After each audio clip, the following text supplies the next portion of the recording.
Hey, how are you? What made the alarm go off the other night? What time? Like about midnight. I don't know. What was the alarm at? You said it was last night? Mm-hmm. Oh, in here. Yeah, I don't know. There's always it's at the gym. I'm always hearing I've been hearing like a loud beeping sound, right? Mm-hmm. Yeah, I don't know what that is. I'm gonna have to check it. I heard it also. It's not on now. Yeah. Okay.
All right, greetings. I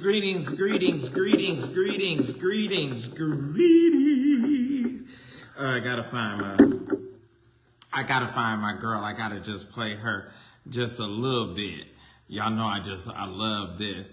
Please let everybody know that I'm on. You're watching Wednesday Night Live with none other than yours truly, Sir William G. McCray, and want all of you to like and share and all of that good stuff. Drinking warm water before bed fixes tooth and people are healing the okay, here we go.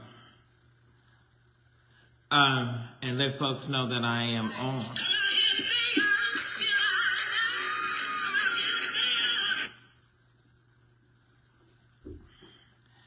I don't know what this weather, this connection. Jeez.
Come on, y'all. Come on in.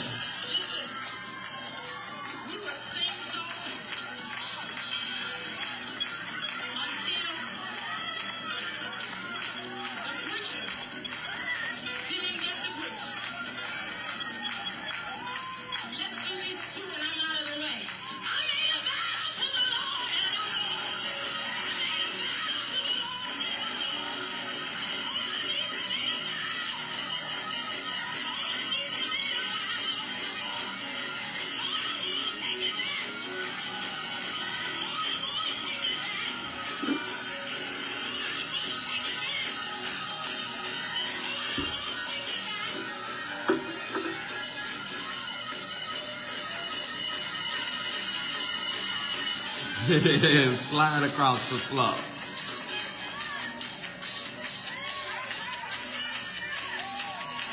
Come on in. My Cash App and my Zelle is down there.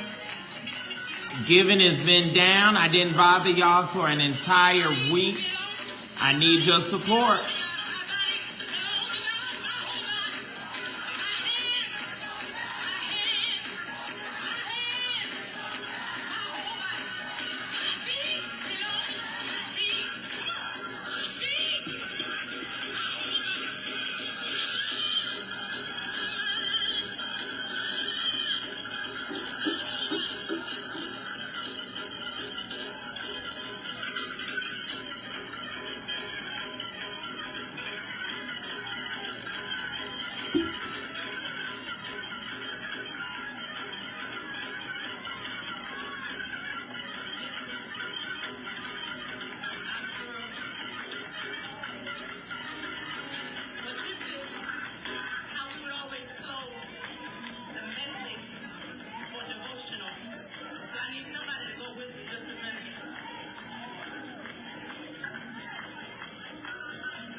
She can wail.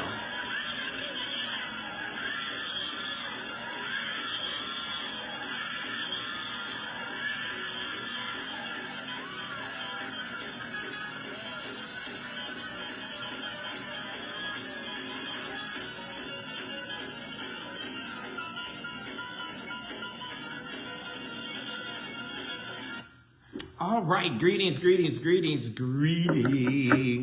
It is Wednesday Night Live, and you're on with Sir William. I appreciate all of you for logging in. I want you to share the live, and encourage everyone to like my page. I want you to like my page. Now, like the page, and then also once you like the page, I need for you to click the bell so that you'll get the notifications of when I go live and when I post various articles that, because I post on here as well as the blog. Some people just follow the blog and don't know to come over here, and then some people are here and don't. So anyway, I try to make sure that I cover all the bases so that all of you that like and follow me can certainly keep up with me, okay? And so that's what we do. But I would encourage all of you to and admonish you to like my page, like my page, and follow me, as well as make sure, because some people say that they do not get or do not know when I go live, and so that's where you have to be certain that you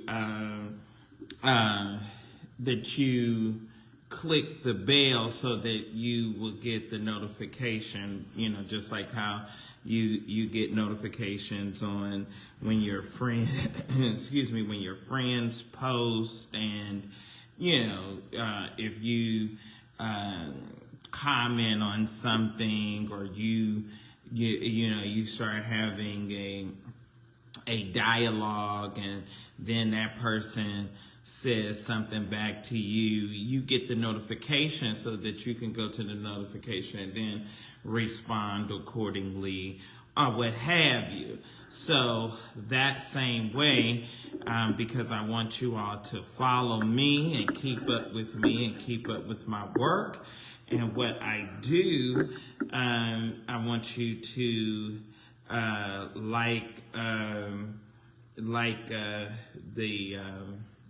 my page, and click the notification, click the bell, so you'll get the notifications.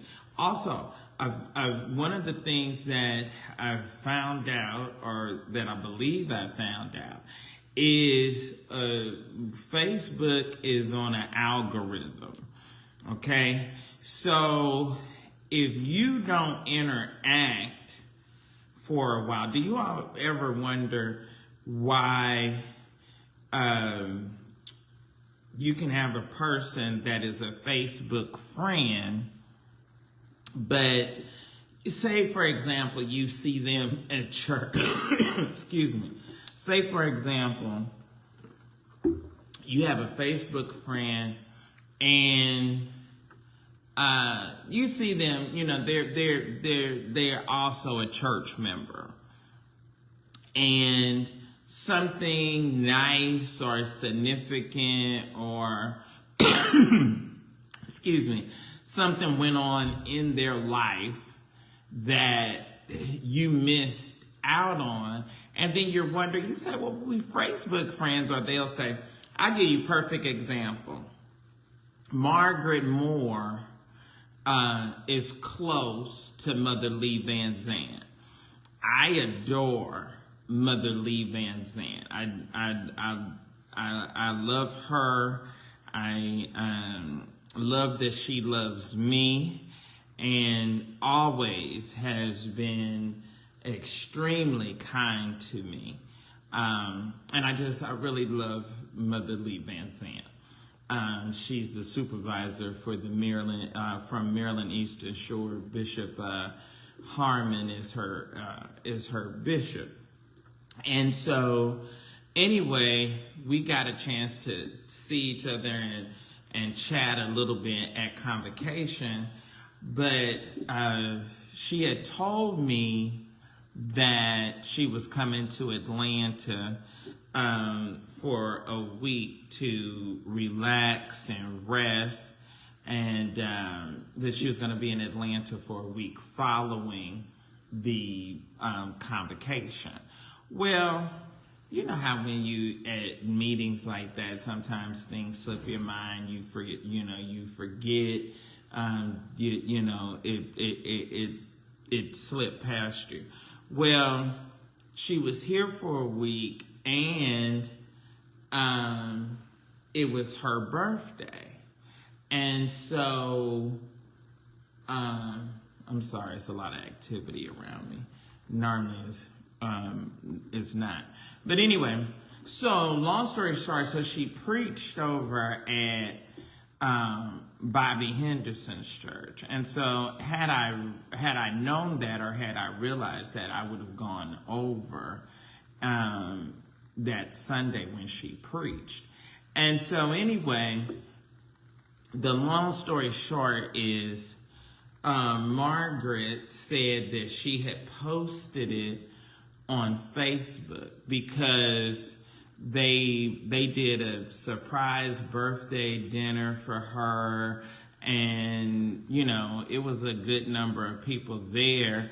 And most things like that don't ever bother me, because I'm kind of guarded and I know a whole lot of people, but a whole lot of people are not special or dear to me. So anyway, I responded and I told her that had I known, I would have, gone and I would have participated. And so the way that Margaret did it, which I kind of didn't like, it was sort of, if you wasn't following her or friends with her on Facebook, you wouldn't have known.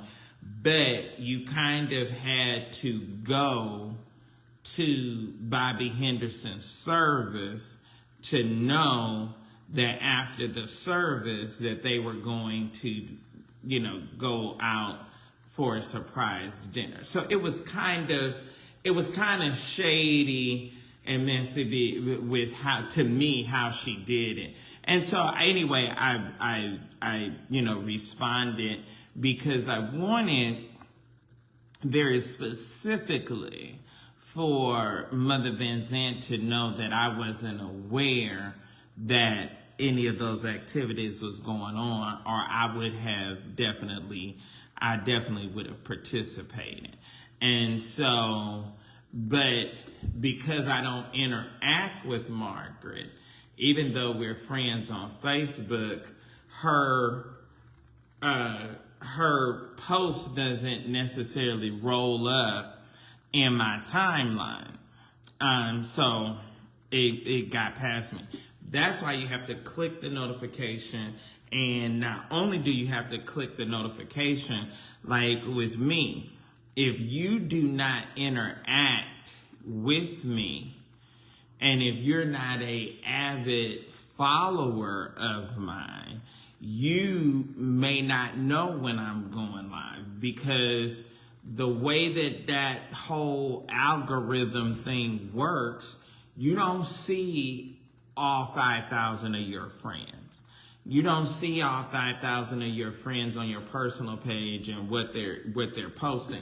The people that you interact with the most or most frequently, those people come up in your timeline. All right, greetings to everyone. Let me know that as you're coming in, let me know, speak. Let me know where you're coming in from so I can give you a proper greeting. I know that I am a silent, what did they call it? A secret, whatever that is, that saying is when people like you, but they don't want folks to know. I can't think of it right now. But anyway, silent or private pleasure or what have you. But those of you that are brave and you don't mind letting the world know that you like Sir William, definitely hit me up and let me know that you have come in and that where you are tuning in from. Greetings, Janet Wright. Some of you may have come in and said hello while I was doing my intro. So if you can just repeat it so that I won't have to scroll back and I can definitely say hello to you. Greetings, Eddie Minks III. He says, hey, Kojic historian, sending blessings from Chicago. Thank you. And I don't know who else may have come in. So definitely wanted to say that. Also, a little bit on edge, a little bit nervous, a little bit concerned You all know we originally from Winston-Salem and then left Winston and went to California. And so California is experiencing some really serious rainfall and concerned.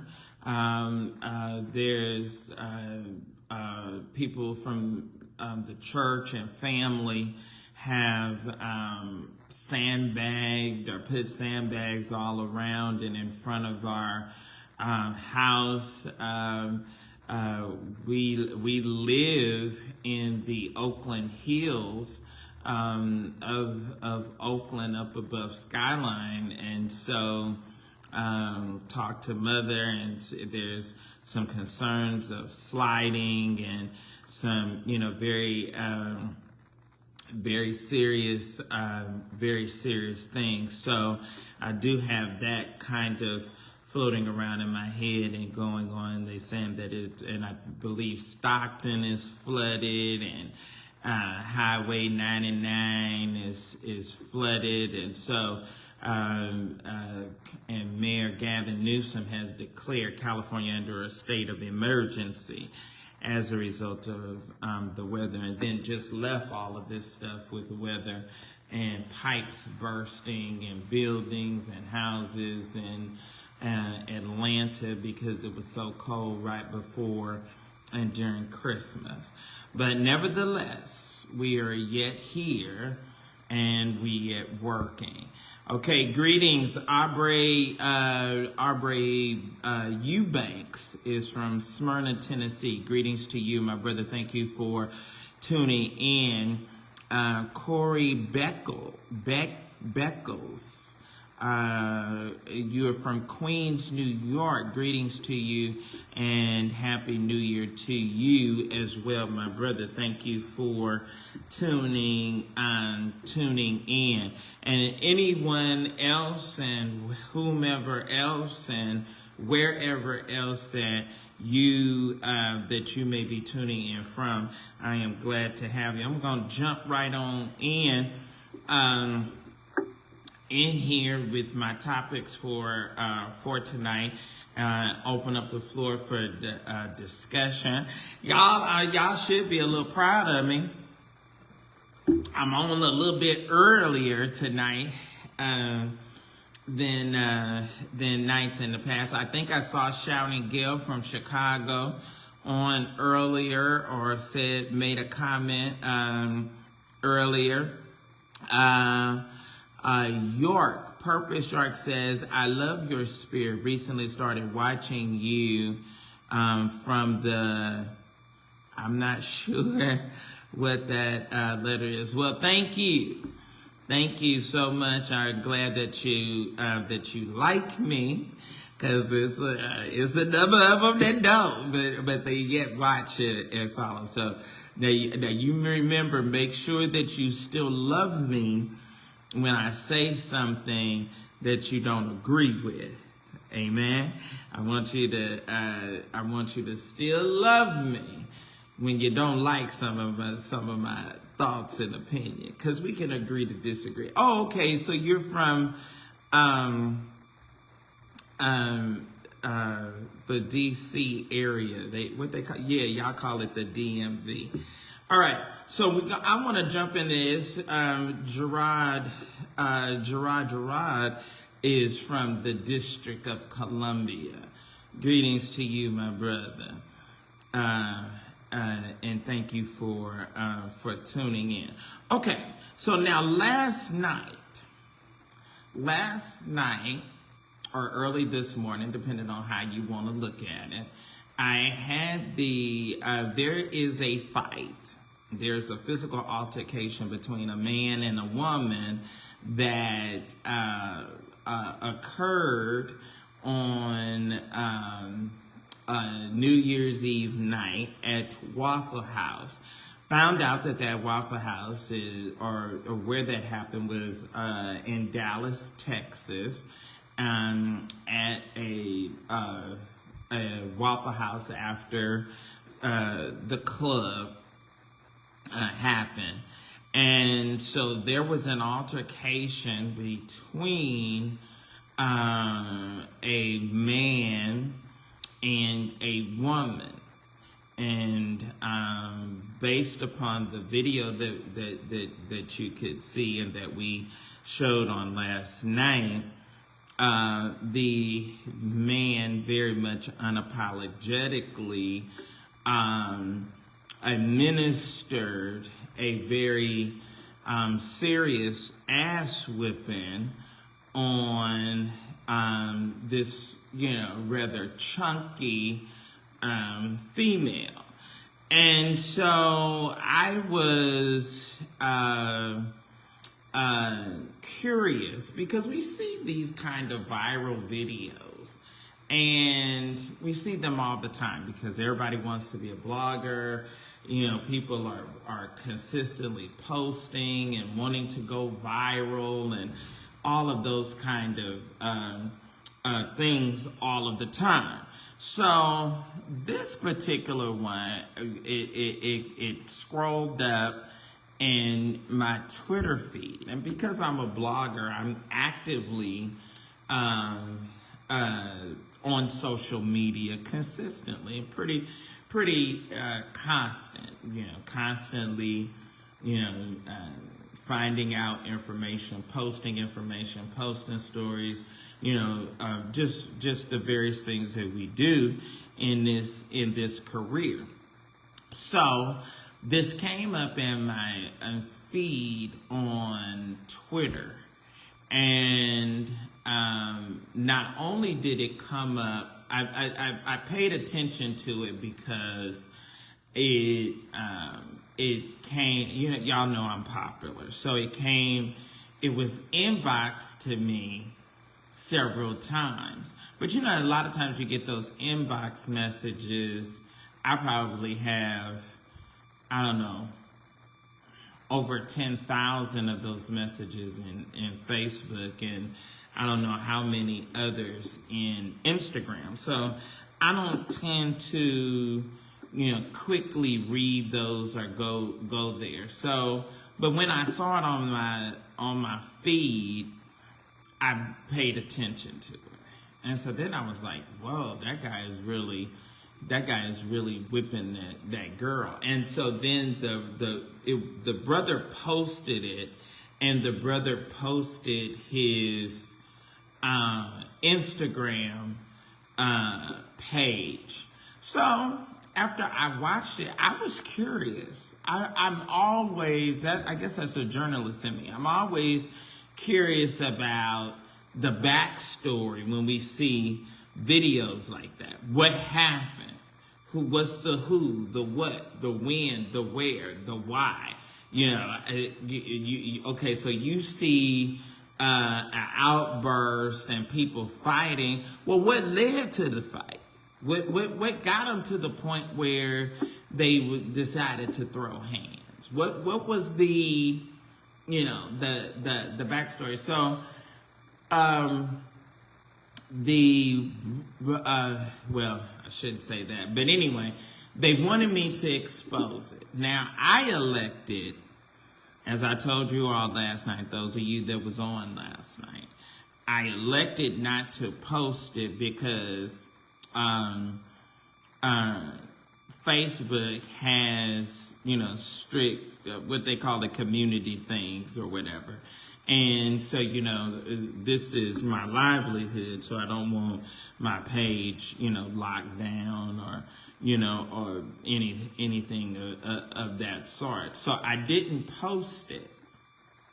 But I inboxed the guy because traditionally we are taught that men should not jump on or fight women or however you want to describe it. And so I was curious. I really wanted to know what had transpired. What had happened that would lead him to, close fists. We ain't talking about no slap. The Barbara Walters has just died, and one of her popular interviews with the man 007, he told her in his interview, and it was one of the popular clips, and he told her from time to time, it is necessary for a man to strike a woman. Oh God, what was his name? Y'all know what was 007's name? And I thought that was interesting, and see, that was the thing that I really enjoyed about, because if Barbara if you bold enough to ask it, you bold enough to get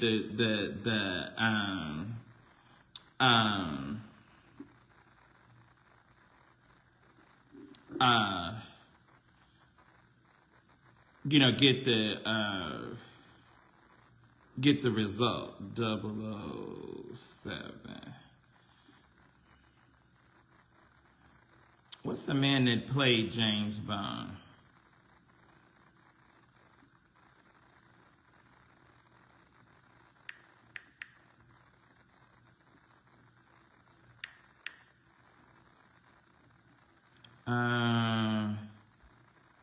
What is his name?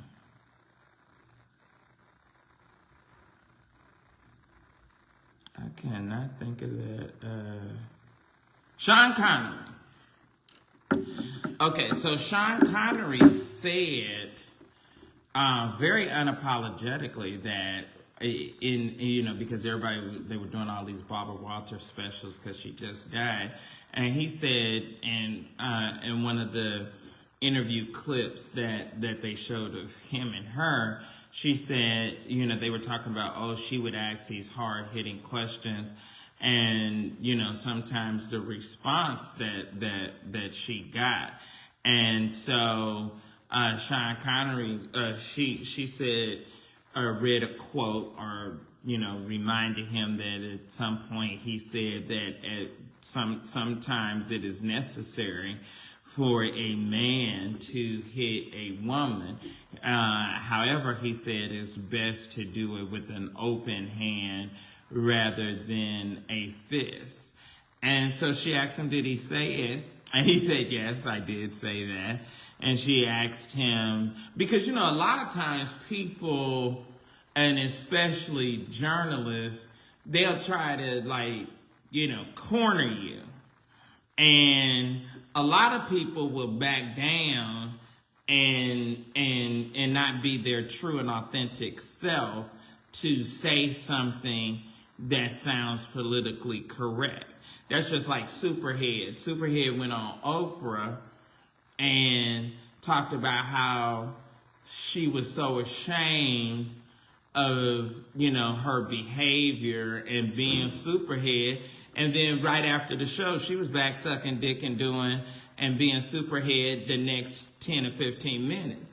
So, but basically, she said something Corinne said something that wasn't true.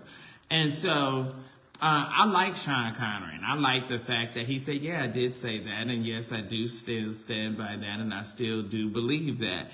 So, that was sort of the motive. I really wanted to understand this brother that, jumped on this girl and, administered what I would describe as a serious ass whipping on her or to her, because he really whipped her from Amazing Grace to A Floating Opportunity. There's no doubt about that. If you watch the video, and then they had two run-ins, they had two encounters, and he wasn't finished, she wasn't finished, and she needed some more. She hadn't already got the lesson that she needed. So I wanted to talk to him.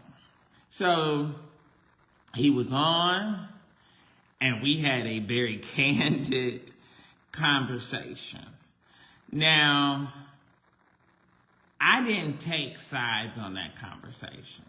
I did not. What I said and what I stand by is that if a woman steps to a man in an inappropriate fashion, she has to be prepared for the reaction and the response that she's going to get.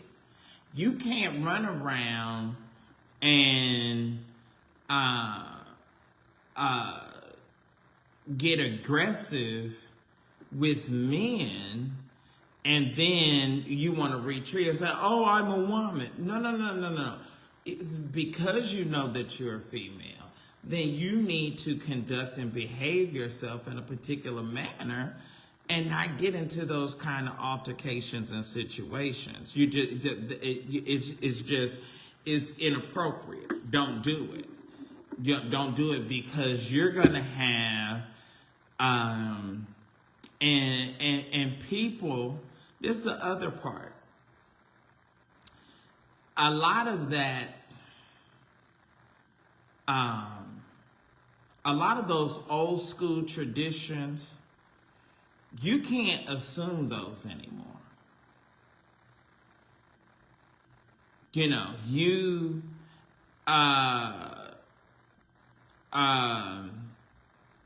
can't assume. A lot of people don't have those. A lot of people was not reared. People that are kind of like maybe, I'll say 40 and older, maybe. But people that are like 40 and below, a lot of those, hold the door for a woman, do this, and, men walk on the outside of the curb when a man and a woman is walking down the street, and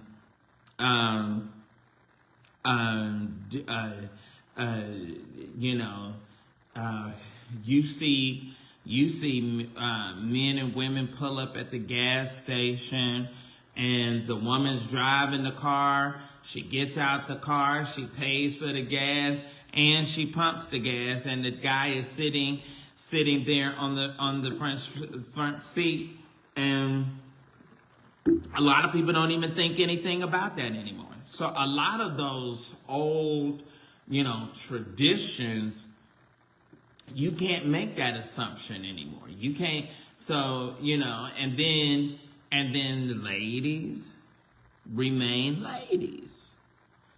Don't take on some aggressive demeanor and challenge somebody to a physical altercation, and then when he takes you up on the offer, then you want to retreat and be a female.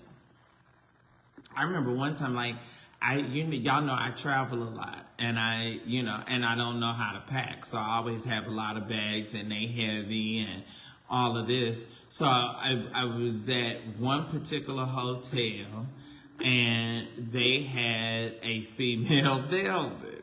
And so I told her very clearly, I said, I don't want you to help me. And so she said, why? I said, you're a woman. I said, and here I am. I said, I'm going to tip you. I said, but I am going to feel obligated to tip you and to help you load my bags on the cart. I said, and I just feel that that's a slight to me. So I don't want you to help me. So then it was going into this back and forth, the back and forth thing. So I the other bellman, or the male bellman, they were all tied up, and so she had to go on, and I went on and retreated, and because at first I was going to leave my stuff at the bell stand and then just call down and let them bring it up later on. And so anyway, and doggone, if she didn't say, oh, this is it. I said, I told you that they was heavy. I made it clear. And I told you that I didn't want you to help me. So anyway, so that's my take on it. So I had a open dialogue, and I don't believe that I took sides. I had a discussion with the man. He gave his account of the incident. Some seems to be consistent and correct, and then some, was not as much. And it got to the point where I, based upon what he was saying, I felt at a certain point it was necessary to share the video and to show the video from my burner phone while we were on live. So because it wasn't as nice as as he was portraying it to be. But today there was a lot of I guess what you would call backlash, or people that was concerned. He's still a human being. He still has a story. Whether you agree with it or I agree with it or not, it does not mean that he does not deserve to be able to share his side and his point of view. And so I think that social media has gotten, a lot of people to, feel like, that you can dictate somebody's life, and that you can dictate their career, and you can, dictate, counseling them and what have you. Now, some cases, it's some stuff serious enough where, just like the stuff with Skip Bayless. I do. Now, I don't know if Skip needs to be fired. I don't know if Skip needs to be fired, but I don't know if I would go to that extent. However, I think that there's definitely should be some suspension. I for him, because if Damar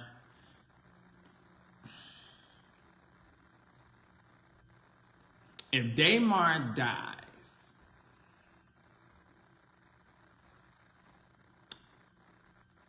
football as we know it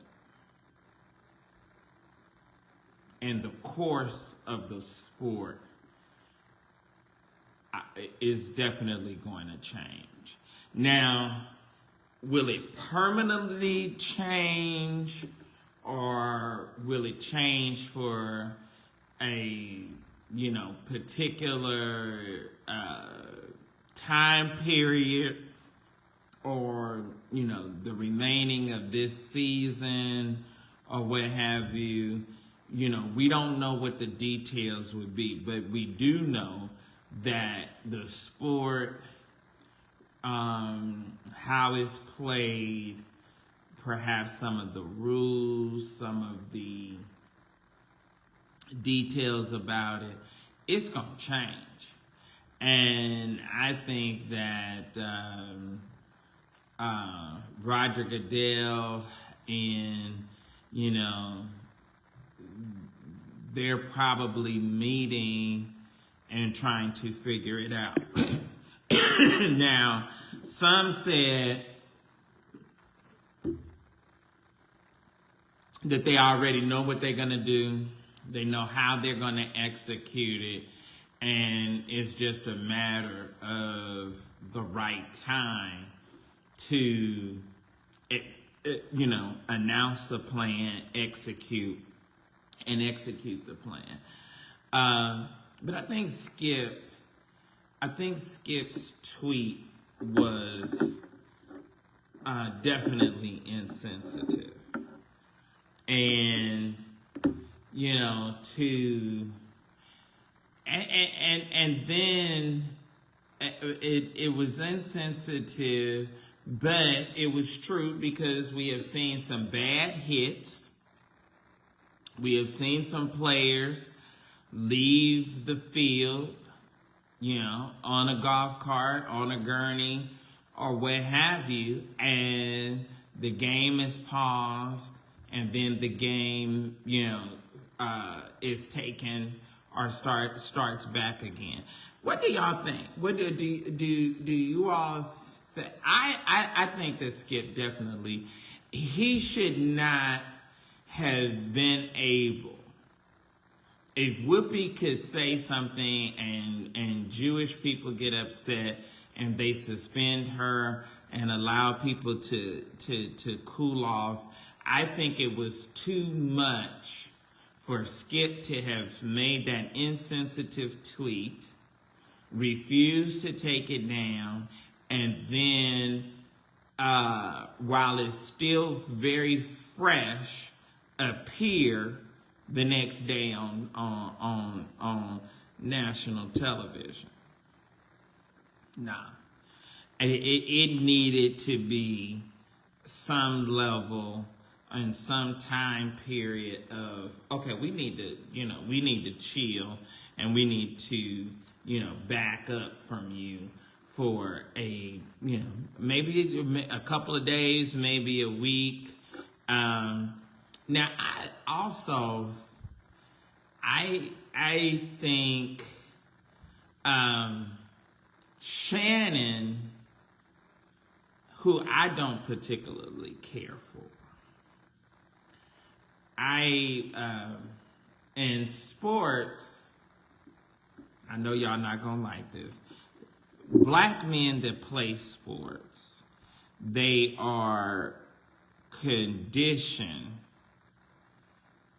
to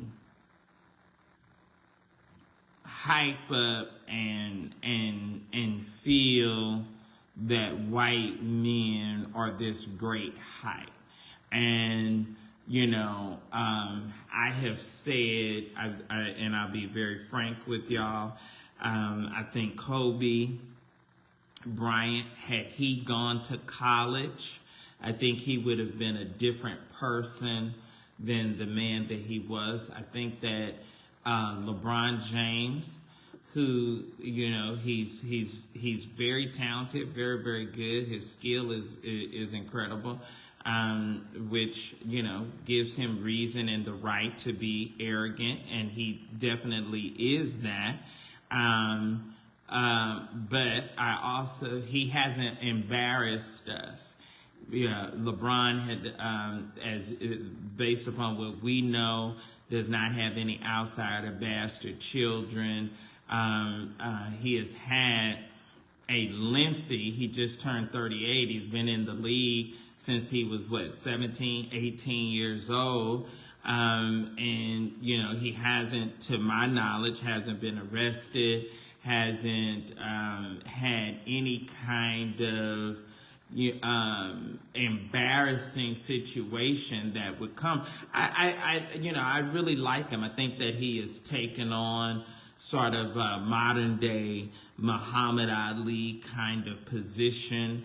I love the way he is not afraid to take on racist situations. very difficult situation and call it out. But he is so good, and you see that they try to, when he does it, they try to turn the thought and the mindset of the masses to kind of turn on him, but because he is so good, you almost can't hate on him, even if you don't agree with some of his thoughts and some of his points of view. And so I think he's a tremendous brother, and I appreciate that he called the reporters and said, called them out in one of the post-game press conferences and said, okay, you are asked every day about the Kyrie Irving thing, but with the owner of the Dallas Cowboys, you said nothing. And they allow, and I still stand by, the owner of the Dallas Cowboys should have been forced to sell the team. It's no place for that kind of rate. I don't care if it was 14 days ago, 14 years ago, 44 years ago, or whenever. The Holocaust didn't happen in America, but we are still held to, if we say or praise Hitler or in any kind of way say that behavior was or endorse that kind of behavior, it's going to be a problem. Y'all not saying very much tonight. Okay, let me see here. Okay, let's see. KT Hendry says that incident was personal for Shannon. It hit close to home regarding his brother. Skip was tone deaf. Okay. No one will ever emulate Ali. Sorry. I'm not saying that they can be. Well, let me say that to you. Let me say this to you. Ali was despised and hated. It was not until many years later, Andrea, follow the story, follow history. Ali was despised and hated. It wasn't until he became a senior citizen that people began to change and like him and embrace him. They hated him because he stood and he called without unapologetically, with no fear. He called white people out on major platforms on their stuff and on their racist and wrong behavior. And he took his Olympic gold medal and he throwed it over in the Michigan River and refused to go to the war, when he said that it was the war that we was facing was against white people. So do not put him such on this pedestal that he cannot be touched. And you do have, and we have the right to say that there are some people that are taking up the level of torch. He is a good example, whether you think so or not, because he is yet an athlete and he is yet has a huge platform and following, and he has a voice, and he is not afraid to be in a difficult situations and stand for African American folks, whether we like him, whether we agree with it or not. That man has done a tremendous thing. So whether or not you think or you feel that Ali is dead, we need somebody that is present right now. And he is the closest thing. And yes, he is. Who else? What other athlete or what other black male has that level of platform that he has that calls white people out on difficult things. I'll wait. Since you say he'll never be an Ali and you sorry. So who else who would be a better example? Since we going on your live now. Okay, the only thing embarrassing about LeBron James is that he flops. He's so silly. Okay, let's see any other comments. All right, Tonia says, so true. Ali was militant. Ali was, and he was very controversial because he was a member of the Nation of Islam, and you know, ran around with Elijah Muhammad, ran around with Malcolm X. You had the racist head of the Department of Justice with J. Edgar Hoover. So it was a lot. Thank you, Adrian. Thank you, Adrian. It's no one else. It is no other athlete. Because I'm going to tell you something. The other part of it, and y'all may not like this, but the other part of it is, and that what makes it so significant is because he's so damn good. If he was not, you could have other people that are athletes that take a stance, and it wouldn't matter as much if their game was not as good as this man's game. See, at the end of the day, whether white people like it or agree, when he gets on that court, he can deliver. Period. Bottomline.com. Just like a lot of people got mad. What was the boy's name that came out of the closet that was a football player, and he was supposed to be in the foot, and he went over to Europe and got down on his knees and begged some white boy to marry him, and I think they was only together about 10, 15 minutes. It did not give a damn because that boy wasn't good at playing football.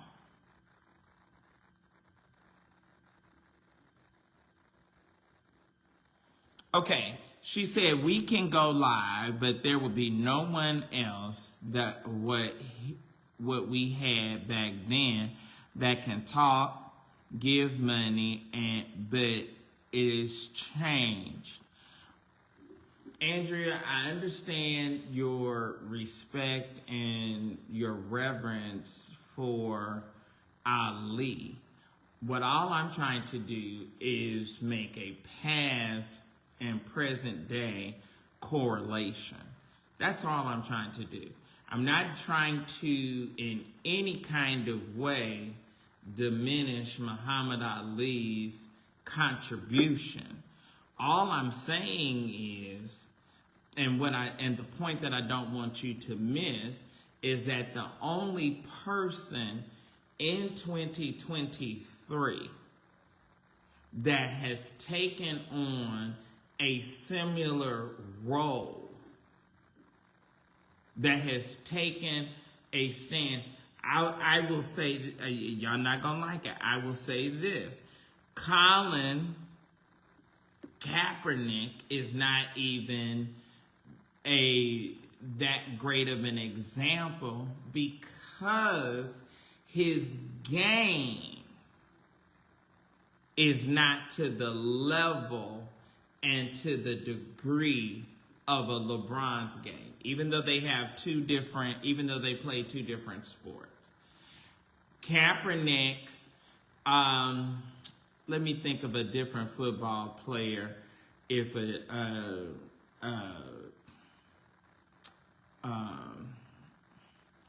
I'm trying to think of somebody, another football player that if they took the stance that Colin took, it would have been more impactful. Sure, join the live. Come on, send me a request. You can certainly come on. I respect you. That's what that at this day and the time has changed. Who else would have a brother? You're right.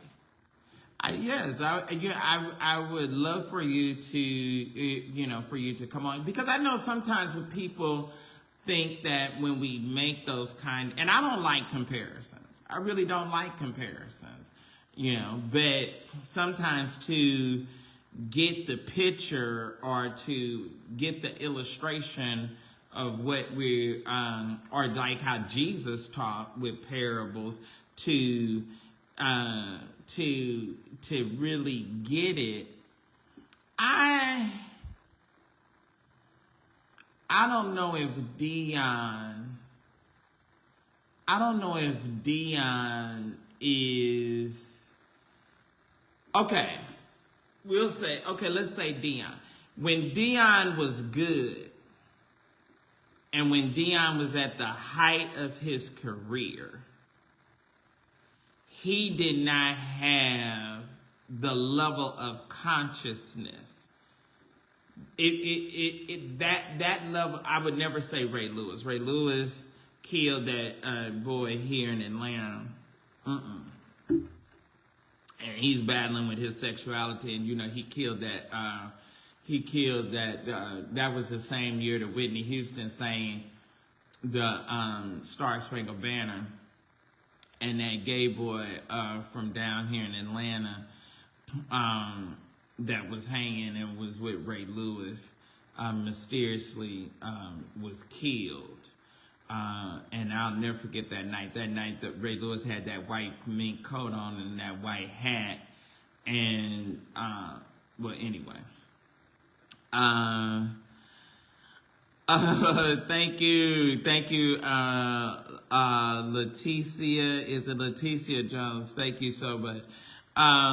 So anyway, Dion at that time, Dion then was not the Dion that he is now.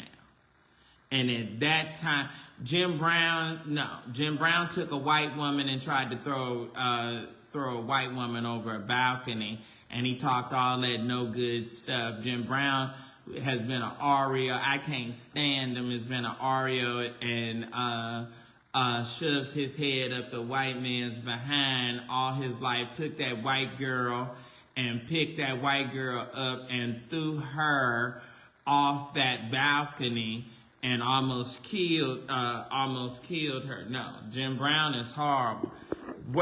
Did not have the level. Did not have the level.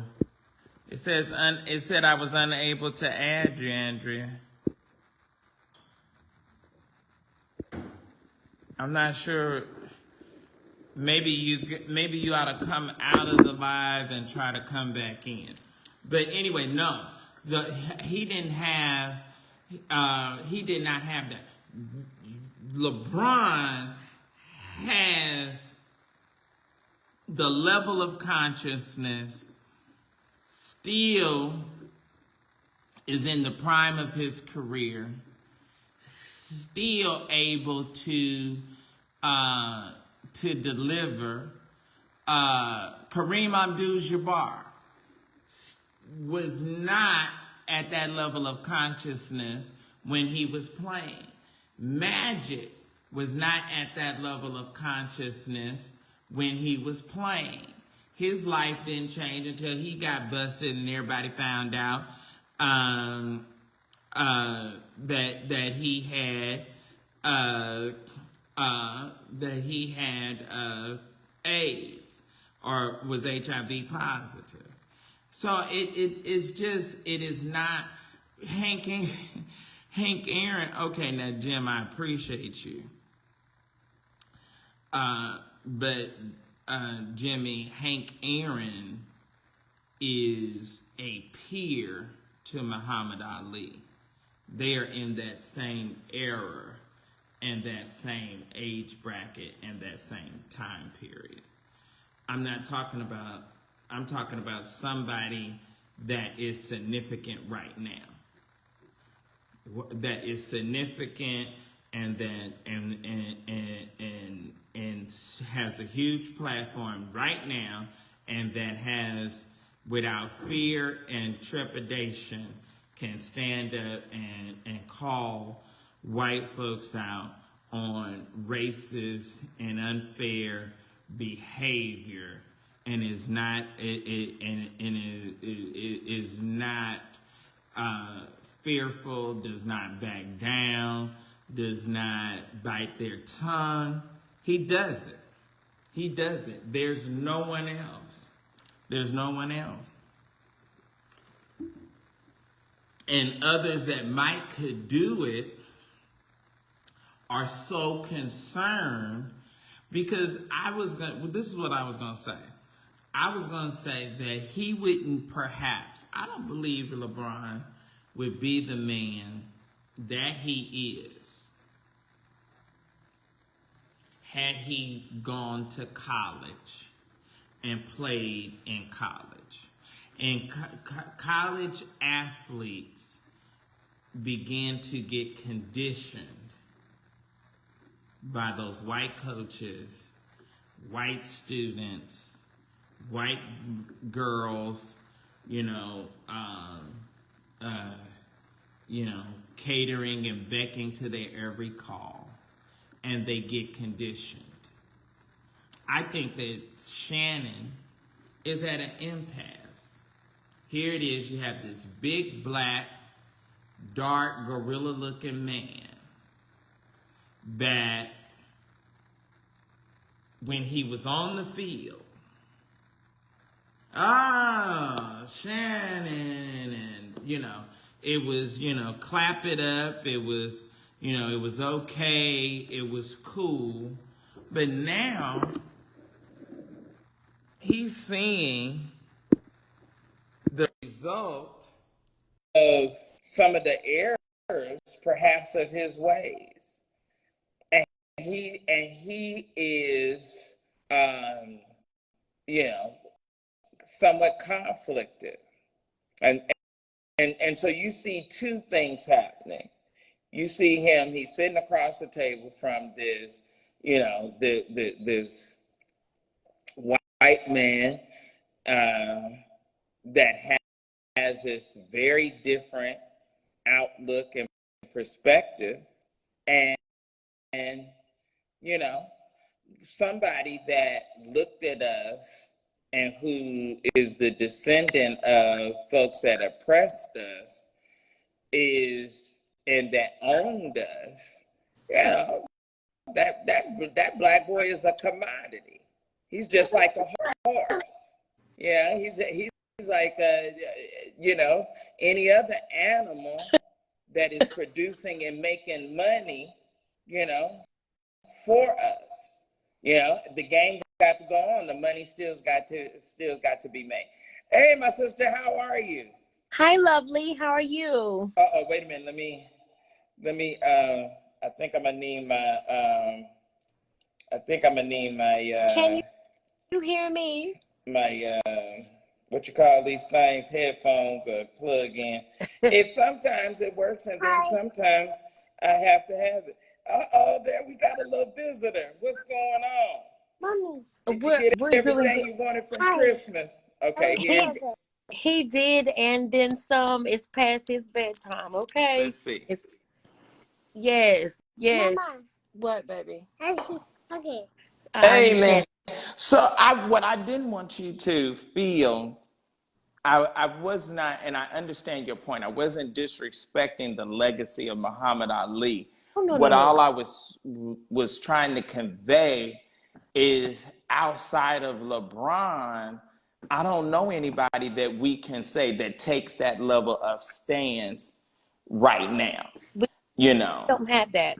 We haven't had that ever since, like you said, since Ali. Right. I mean, the younger generation. I'm 36. Okay. Believe it or not, I got a 2-year-old. But what I'm saying is, I have a cousin that played in the NBA. He was He was first draft pick with the Lakers. He played with Kobe before he died. He tried to do so much for our community, because I'm from Gainesville, Georgia. The Okay, small okay, town, the small town, way. right up the way. Yes. So I mean, and that was the thing. He went to oh Lord, he went to school in South Carolina, and they were rooting for him when he first got drafted. All the crackers, the white folks. I'm sorry, I didn't mean to say that. All, I all the understand. saltines, was rooting for him. And then when he changed his mind to try to do some other avenues for our community, it's like, no, no, no, no. What are you doing? You got all these endorsements, and he didn't even really have endorsements like that. Just Right. because he was a first draft pick really didn't mean anything. He Exactly. played, but I mean, he even played for the Houston Rockets, and then he went overseas, and then he got paid overseas a little bit more, but it's just unfortunate that all these black Don't you athletes. think that would you agree with me? I really believe that um and for your family member, did you see him get conditioned? Oh, of course. Okay. I ran track for LSU. You know what I'm saying? Right. They bred us, they condition us like some fucking horses. I'm Right. sorry. See, You that's know what what I'm I'm saying. saying? And I believe LeBron, I believe Kobe, and I believe some of those players that creeped in or got in the league and became professional athletes before they put that 1 year, clause in there that you got to go to school. They didn't have I know this athlete right now that should have gone to the NFL Right. and that was extremely good. Oh yeah. The top of the line. All was recruited and played for that big high school in Gainesville, Georgia. The boosters, when he was in high school, gave his daddy a 6-bedroom house. This wasn't even college. This was high school. They paying. They paying. They He paying under had the two table. sons that played ball, and they took care of them from start to finish. Then and then he went on to college. It was white girls, A white was lot of them. right. A stable of I them. interviewed him. He never wanted me to say that he was the first black to accomplish this. He just wanted to say, what his stats was, what he had accomplished. What never wanted to highlight the fact that you're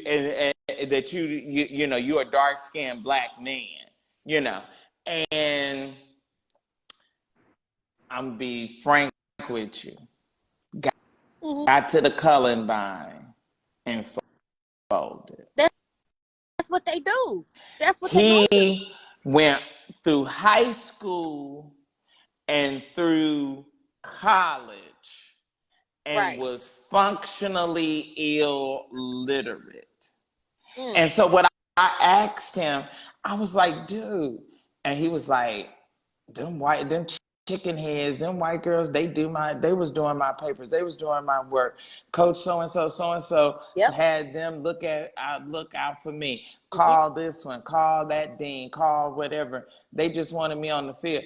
When he went to the Columbine, he didn't know the calls. He didn't know the Anything. plays because he couldn't read the book. And never went to the NFL. An Wow. incredible quarterback. Never went to the NFL and was so conditioned that, the white man's ice was colder. It, And I was just like, and so, when I mean, we were just we were just devastated. You know what I mean? We were just Everybody, like because all that wasted talent, wasted, for nothing. wasted, and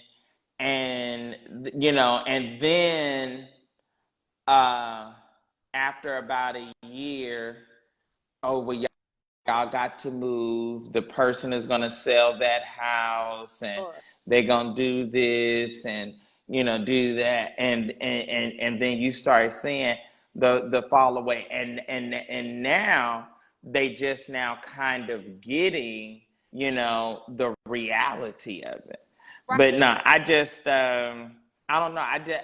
And I mean, he's not, by no means is he perfect. I can't say that, but he I think he's done a very good job with uh, keeping, if he do have some dirt, keeping it out of the media.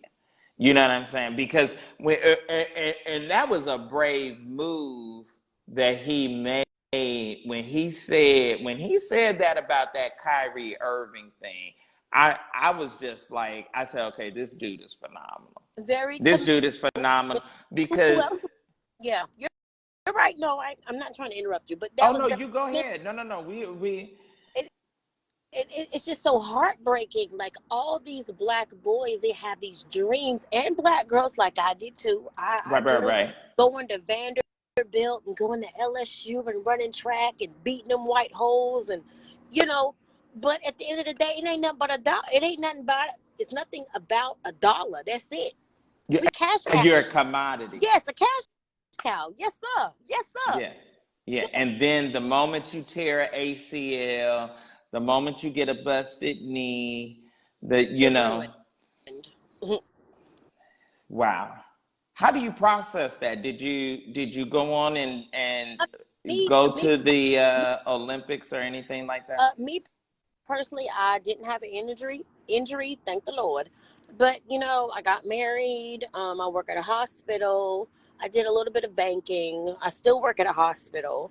I mean, my sister, she works in Buckhead. She lives in Buckhead. So I'm just trying to be a family oriented woman. I'm 36. Like I said, I got a 2-year-old. You just seen that little rugrat. So I mean, that's over with. Now, see, that's the part that I don't I think didn't go to that the they Olympics. prepare y'all for. But I think if I would have went to the Olympics, I would have probably folded too, because there would have been too much pressure. I didn't have a lot of family oriental, you can do this. I mean, I did modeling in New York when I was younger. I got a long story. I need to write a book. But what I'm saying is, it's just so sad. It's just so much wasted talent in the black community, and all these black kids have their hopes and dreams. There's a certain percentage that you'll even get in the NBA, NFL, or anything. You know what I'm saying? When you get there, is there I'm trying to figure out how to describe what I want to ask. Who helps them? And I cover sports, but I see. Mm-hmm. who covers? But I mean, who come in and say, "Hey, this is the rundown," because you got some brothers that are coming from the gutter, the bottom of the bottom, that the moment you get signed, the whole course of your life changed, and and you got to take care of everybody: mama, granny, auntie, cousin, and who is there to kind of guide you or give you a crash course one-on-one of, overnight success, overnight money, overnight fame. Like I'm going to go back to my cousin. I don't want to say his name. No, absolutely.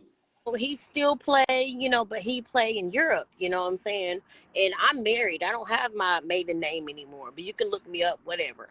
So mother, and it was her husband, her well, she was never married, but my uncle, he was never involved ever until he got, Wow. you know what I'm saying? And he made an article. You know, his mama is even his damn agent. Well, not agent, but like Yeah, manager, you know, yeah, like you're right, right. the village. But it was his mama, it was her husband, which is his stepfather. You know what I'm saying? It takes more than your daddy. And the thing is, like, when he got to the money, we weren't asking him for no money like that. Even when he first played with Kobe or anything, we were all there. He flew us out. He flew us out, except for his daddy, his birth father. Wow. Because his daddy wasn't there. His daddy got plenty of kids. He don't do nothing. He's a bum. I'm sorry, he a bum. He just a fuck ass nigga, you know, bum. But you know, if it takes somebody other than your family, biological family, that's fine. I would do that. I accept it. You know what I'm saying? But Right. on our end, it was his mother and the stepfather. You Yeah. know, and cousins, uncles. You know, but his daddy wasn't there. Yeah. So whoever believes in you, I'm all for it. Right. I'm for it. Because see, the thing about it is systematic racism has been such, we can't even comprehend that level. Even those of us, see, we don't have fourth, and we barely got third generational wealth in the Black community. That's the thing. They perfected it so precise. You might not never know what's gonna happen to you, or you might not know it's happening. But we don't. But what I'm saying is, we do not historically know how that feels like or what that looks like. Yeah, You know what I'm saying? Even those of us that are Jack and Jill and part of the talented 10 and the little, bougie Black folks, our level of money. I give you case in point when we were having the George Floyd. I covered the whole George I Floyd remember thing. that. And so I was out there and, I was covering it, front line. It was this real pretty chocolate girl, bad Oh, shape. She had a 26-inch weave. And we were talking. right. It was a group of us having a discussion. And I was saying, we don't have, you know, generational wealth in our community. Oh Yeah. yes, I do. My granddaddy had a funeral home. I said, What does that mean? baby, let me explain something to you.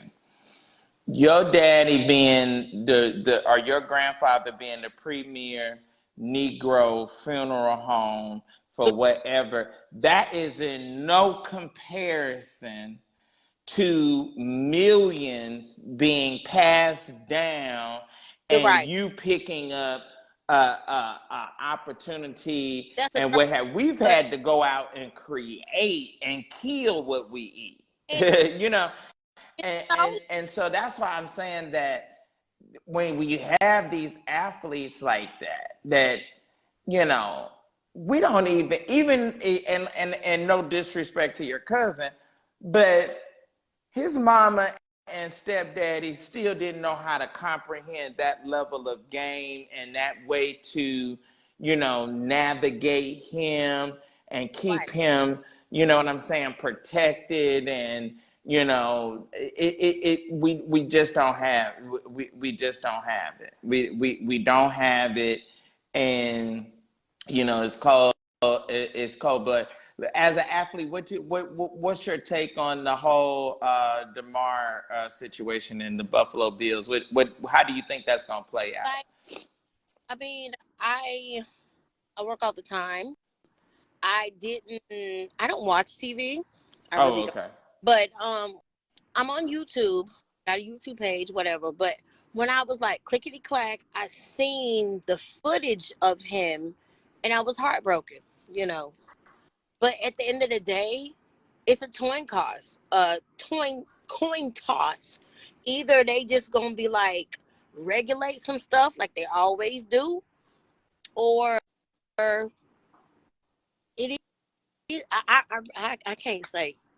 I think they're not gonna do anything. They'll just probably like regulate some You stuff. don't think that it's going that cause But see they game in a football, no, real no. catch 22 because how they respond to These, this, these I really think that they waiting to see if he die. that but what? Okay, I'm gonna say what I'm gonna say. I hope I don't get banned or deleted or nothing. But what I'm gonna say is, they want that. Of course, you don't want anybody to die or get hurt on the field, but they don't care about that. You know how many athletes have died? Football, basketball, soccer on the field. What was the guy's name? Five Byron, million. Barron or whatever that had that massive heart attack and Right. I heard about him. yeah. Wow. Interesting. Well, I appreciate you coming on. I really do. No, we need to do this more. I love it. Yeah, definitely. I love the banter. I love the dialogue. I Right. love the discussion, and we grow from each other. And we don't always have to agree. You know, your outlook, my outlook, you know, or whatever. But at least we can come together, have a conversation, and I can walk away respecting and understanding your point of view versus, you know, because I was raised up over here under this kind of situation, Right. and it has me with this outlook, and you was raised over here in this kind of situation, and you have this outlook. You know, none of them is not necessarily right or wrong. But It is just, you know, hey, it's just different perspective. it is. I love you. Plenty blessings on blessings. Happy New Year, Mazel Tov, Kwanzaa, all that good ish. I ain't gonna cuss no more on your damn platform. Yeah, I love it. I love it. We need to get back together. Like I said, do you have a TikTok? No. No, I don't have a TikTok. I'm on there because some people steal my stuff and put me on there, but I don't. I only have 3. I can keep up with Facebook, Instagram, and Twitter. That's all and until I get 1 million followers on one of I them, I said I'm not gonna have another social media. look, I'm not gonna. need to I'm not gonna do ask it. for something. It's people that's on there. I don't even know. I don't even know how TikTok work. I ain't trying to learn. I mean, Lord have TikTok. I don't know. I ain't trying to learn. TikTok. No, but what my dream and what I'm gonna try to collaborate with some people. I would love to have a podcast. You know what I'm saying? 'Cause, I mean, Okay.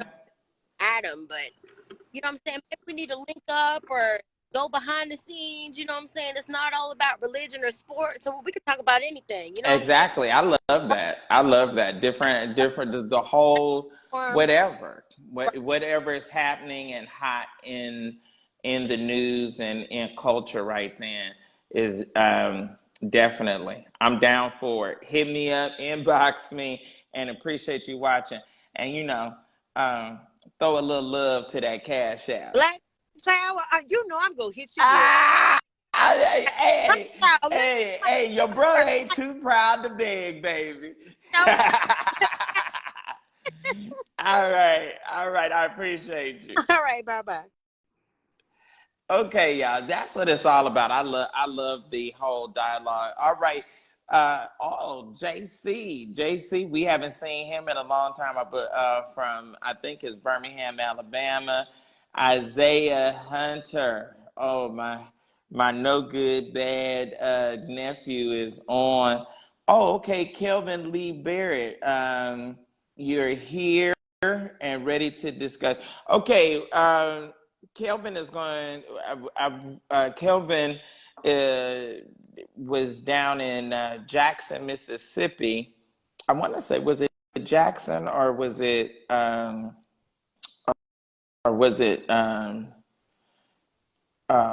Mobile?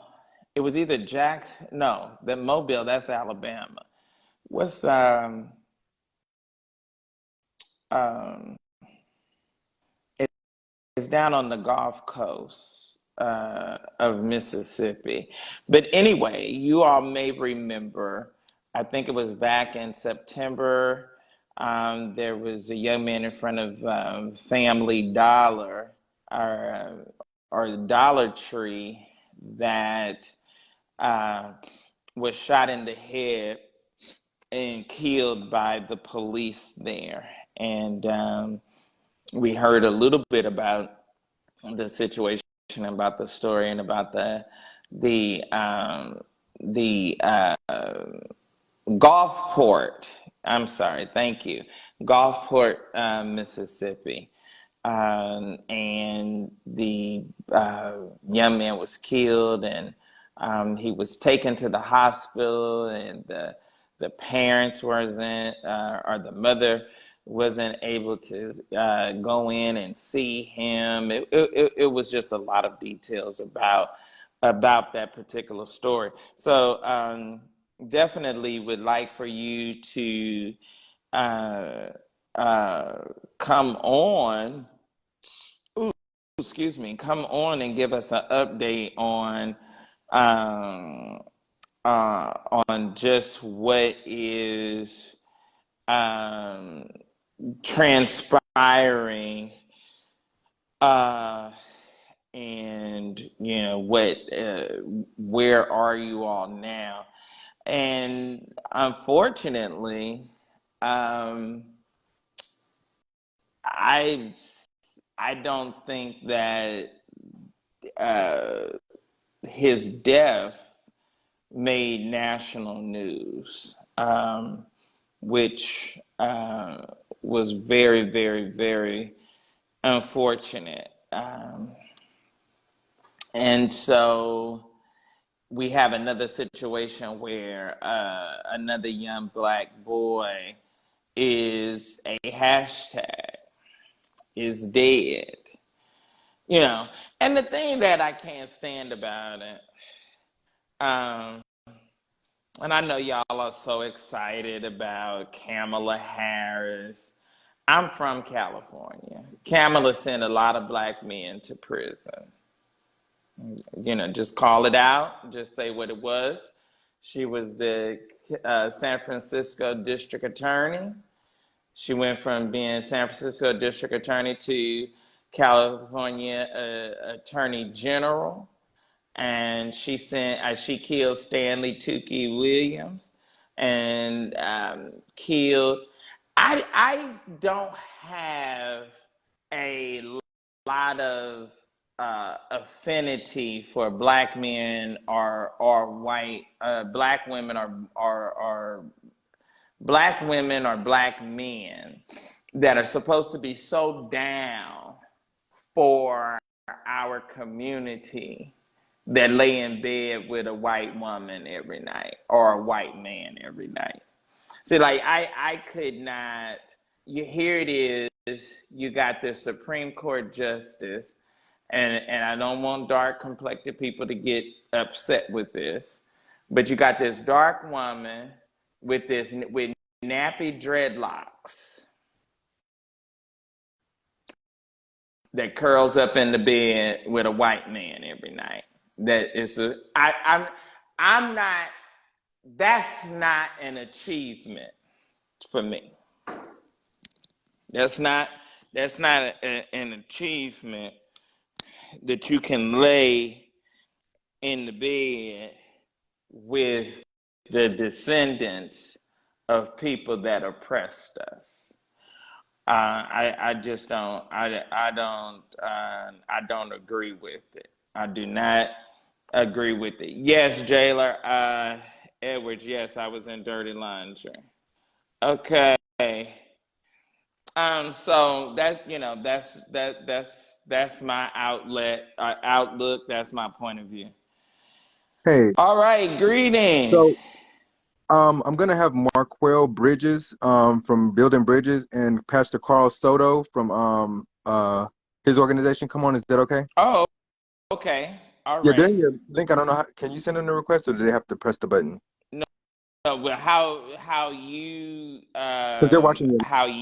you yeah, how you did it is the same way that they can send it.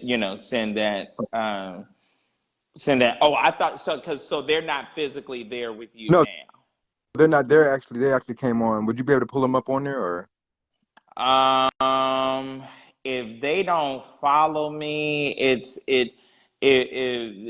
sometimes when a person joins the live, it'll say that I can bring them on. I wouldn't know quickly who they were. So if you can, tell them or direct them over here, that would be a little Okay. bit quicker Hey, and let easier. me drop down and do that real quick. Okay. All right. Thanks. All right. Thank you. Okay, so I just, I don't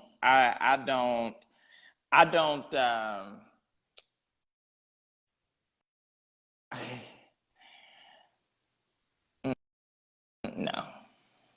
No. I cannot, I'm not in agreement with it. I don't like it because see, and then she sat there when she was going through her confirmation hearings and cry. No, you are getting ready to be a Supreme Court justice. And I did not want to see no jigaboo sit up there from the slums of Miami, Florida, and sit up there in front of the world and cry and be apologetic. No, no. I don't care how those and how those racist Republicans, they raked her over the coals and she folded. It was an embarrassment. And I couldn't stand it. It made me sick to my stomach. I'm gonna sit up there and cry and shed tears because she should have taken the hard level stance and called those white prejudiced Republicans and members really from the Tea Party. She should have called them on the carpet and reminded them of their level of oppression and reminded them of how they historically have destroyed and the things that they have done to us as a people. All right, Isaiah, what are you talking about? Okay, let's see what these comments are saying as these additional folks are trying to come in. Yes, I was in the movie Dirty Laundry. Okay, Clifton Hill. Clifton Hill is here. Clifton, you need to send a Cash App donation or whatever. You got plenty of money. I don't know why you holding out. I need some of y'all. I didn't come on for a whole week during Christmas time, and y'all, I need your support. My Cash App is down there, and my Zelle. Y'all can send me some love. Show me some support. Isaiah, your low down ass can send some of that money that you making over at these storefront churches trying to play the organ and drums and everything else. Send me some of your weed money.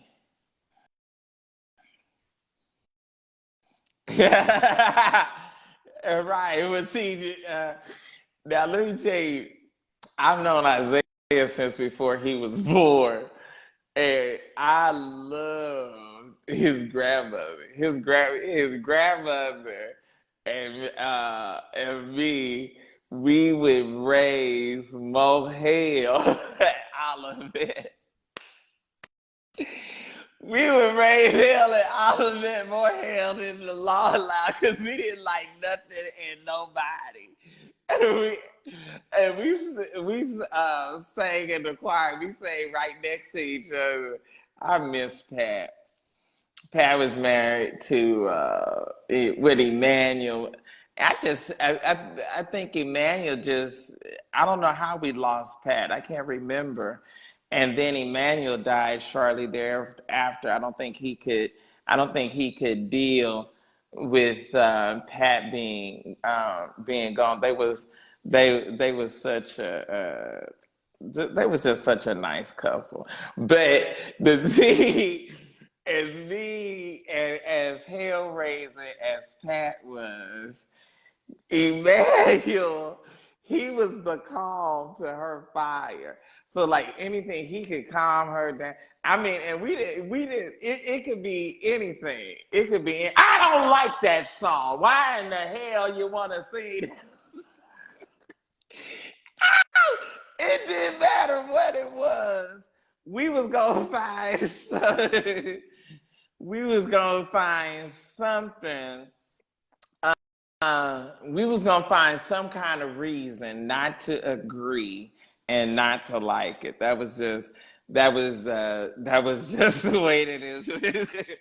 That's just the way that it was. I mean, and I loved her. She loved me. That was my girl.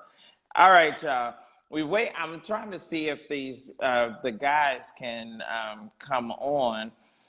I believe I had what was my other topic that I wanted to um, discuss tonight. And any questions? I gotta send out an all points bulletin on Harcel. I don't know where Harcel has been the last couple of days. Haven't talked to her since before Christmas. So I may need to inbox her um, to just see where she is and what her points of view on some of my topics have been. Okay, let's see here. Let's go. And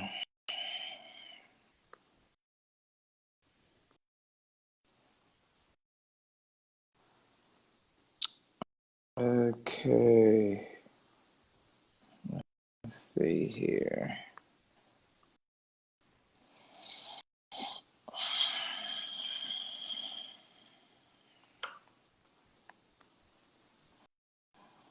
Okay, so what did y'all think of? I posted a article and story. Oh, I know one of the things that I want to talk about. Um, I I haven't discussed this yet, and this is going to be my first time really dealing with it because I'm torn. I'm conflicted. Okay. Um, TJ Holmes and Amy Robach are adults.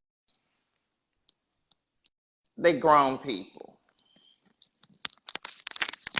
Am I talking right? Am I making sense? They are consenting adults. Now, I thought their chemistry in the afternoons was because they with the pandemic they started that afternoon segment because COVID, people was dying, and so you needed the morning news and then you needed this afternoon world news to kind of keep up on what was going on with COVID. But I just really I didn't know that their chemistry was so good because they were involved in this extramarital affair. I haven't discussed this and I haven't posted any stories on it because I'm conflicted.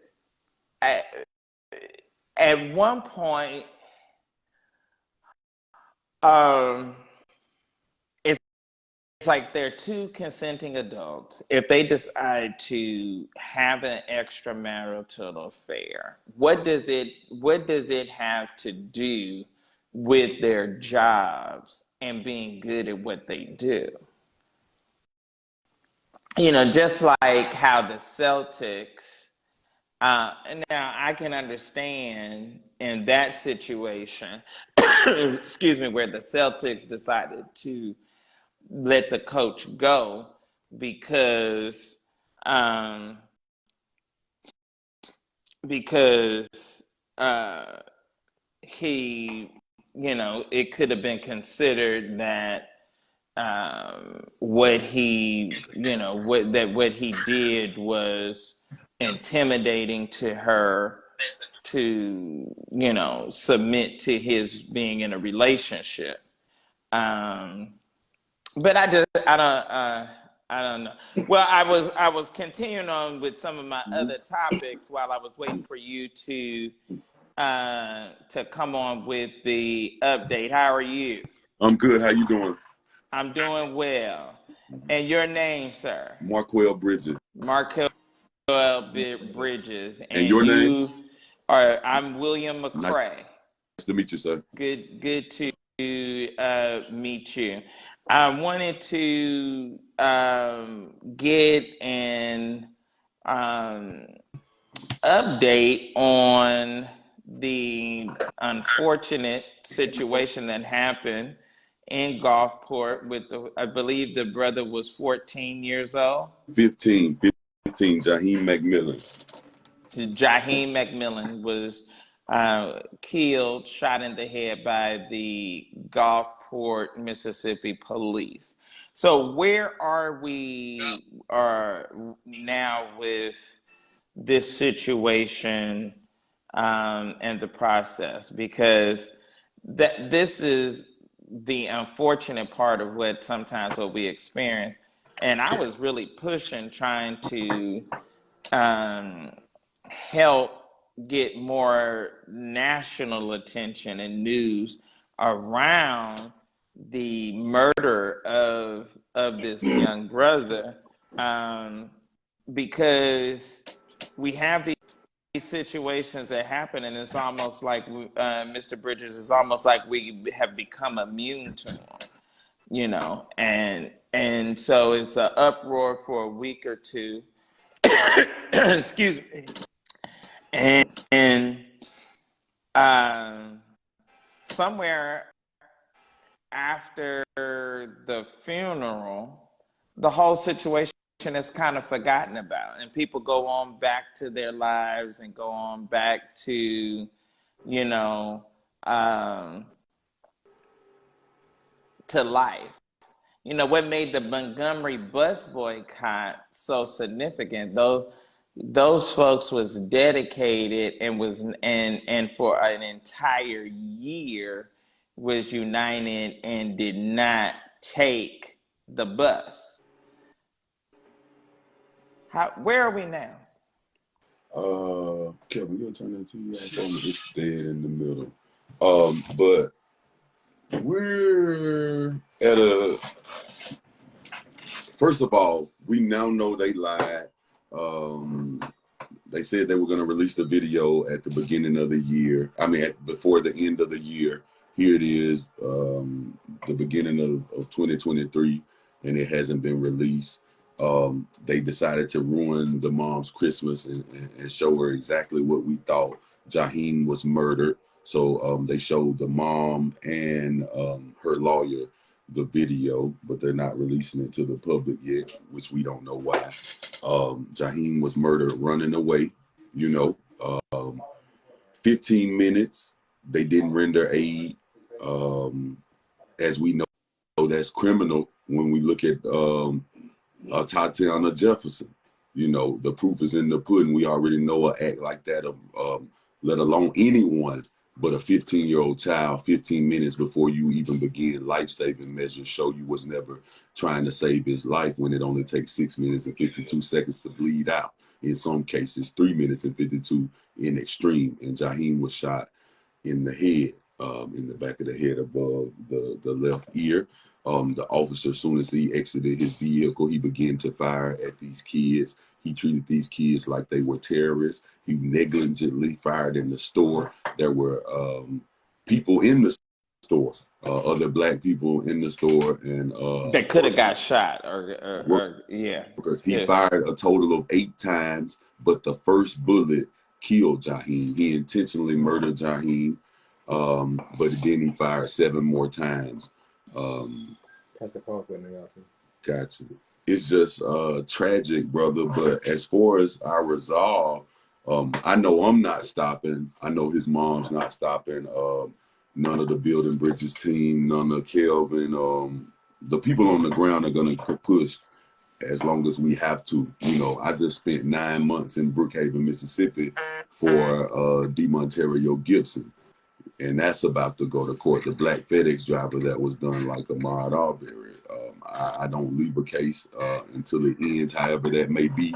We on the ground to see this through, and we out for justice. You know, everybody I'm working with is doing this from the kindness of their heart, and we all do. I believe God organically put us together, and we just need people like you amplifying our voices and bringing the national attention to get more people involved and just get the answers we need, which is transparency.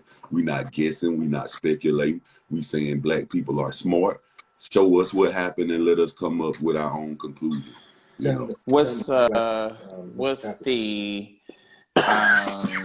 elected, you know, officials and people in authority? What and the other gentleman that's joined the live, if you can introduce yourself and let us know, you know, who you are and how it relates to this matter as well.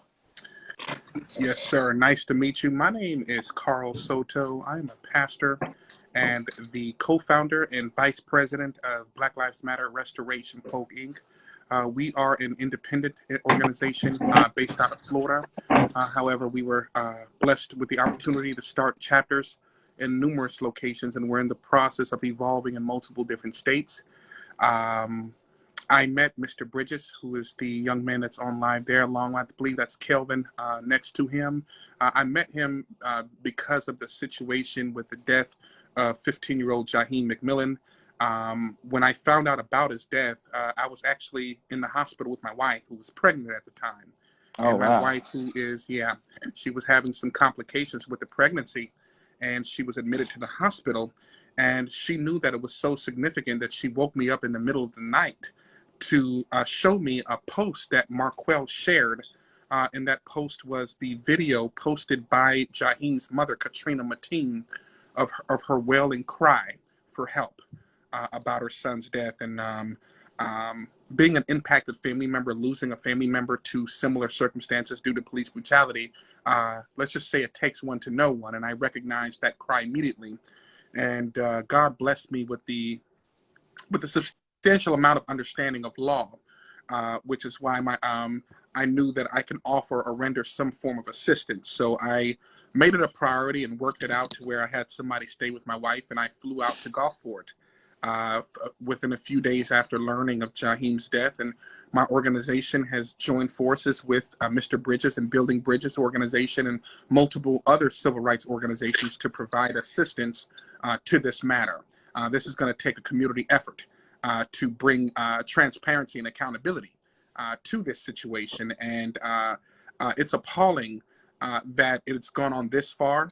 I can't say that it's surprising, because unfortunately this is not the first time this country has seen this type of injustice, but it's definitely heartbreaking and a deja vu, surreal moment for me. Because of what I went through with my brother. So the plan is to continue to be persistent and consistent in this fight gracefully. Mr. Bridges, who's a local organizer out there that's evolving, has been doing a great job keeping everyone up to date and up to speed with everything that's going on in Gulfport locally. And I appreciate your introduction and giving us some history. What is it about this particular case or situation? why was it not picked up and got national attention? What is your assessment of that? Well, I Why do has that not happened? believe, because you asked a few different questions there. I'm going to address the one that I can remember first, which is why did it not get national attention initially? I do. Local organizers and the family did everything they could to push it out there. Unfortunately, with the efforts of the local mayor there, Billy Hughes, the chief of police of Gulfport, Chief Cooper, and certain media stations or local media stations in that area decided Okay. to keep this situation on a hush and not share it the way that they should or get it out to their local or national NPR news affiliates. Now, the other question you asked me is, what about this case? So I'm going to answer that from a legal standpoint and from a moral. Typically, when a chief of police addresses the media to give a 20-minute press conference as to why an officer within his department used lethal force Right. to resolve a situation, that chief has an obligation to not only tell verbally what happened, but provide some type of evidence to support his or her claim. And what I mean by that is we are living in unprecedented times where we know that law enforcement agencies across the country have not been transparent or always forthcoming as to why an unarmed Black person lost their lives or their civil rights were violated. So now, we can no longer just trust their credibility by word of mouth. We expect them to show evidence. And with Gulfport Police Department, like multiple other law enforcement entities around the country, Gulfport PD has body cameras that were implemented for all officers. Those body cameras were required to be on and active and monitoring at all times when they're responding to any type of scene, whether it's a civil traffic violation scene or a criminal traffic stop. And Jaheim was murdered on October 6th. And a few days after, Chief Cooper gave a 20-minute press conference giving a very explicit, detailed versions of events of his version as to why his officer used lethal force to kill or shoot or execute Jaheim. And at the end of that press conference, a reporter asked one question that blew it wide open for me and any other person that understands the law and any other lawyer that understands this area of law. And that question the reporter asked is, where is the body camera footage? And his whole demeanor changed to, the chief's response was, we turned that over to the FBI. They're going to have to release it at their own time. So for me, a law school graduate who's had, understanding this area of law, I just listened to a chief give explicit details of his version as to why his officer killed Jaheim. But then when it came time to show his evidence to support his claims, it's not, that's classified. You have to get it from the higher up of NBI. But he can get in front of TV and tell you what happened. So for me, that was enough for me to let me know that there's something horribly wrong with that story, and there's definitely not transparency coming about. So I decided to get involved, and I started talking to witnesses that were there. And I had a chance to speak with a total of 11 witnesses. Out of those 11, 9 of them didn't even know each other before that day. And all of their statements collaborated with each other.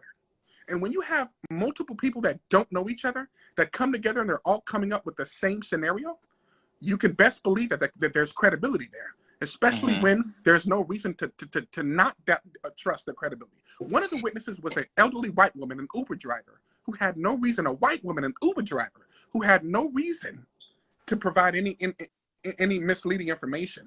And her testimony was consistent with multiple other individuals that were out there. That at the time Jaheim was shot, he did not pose a threat to the officers.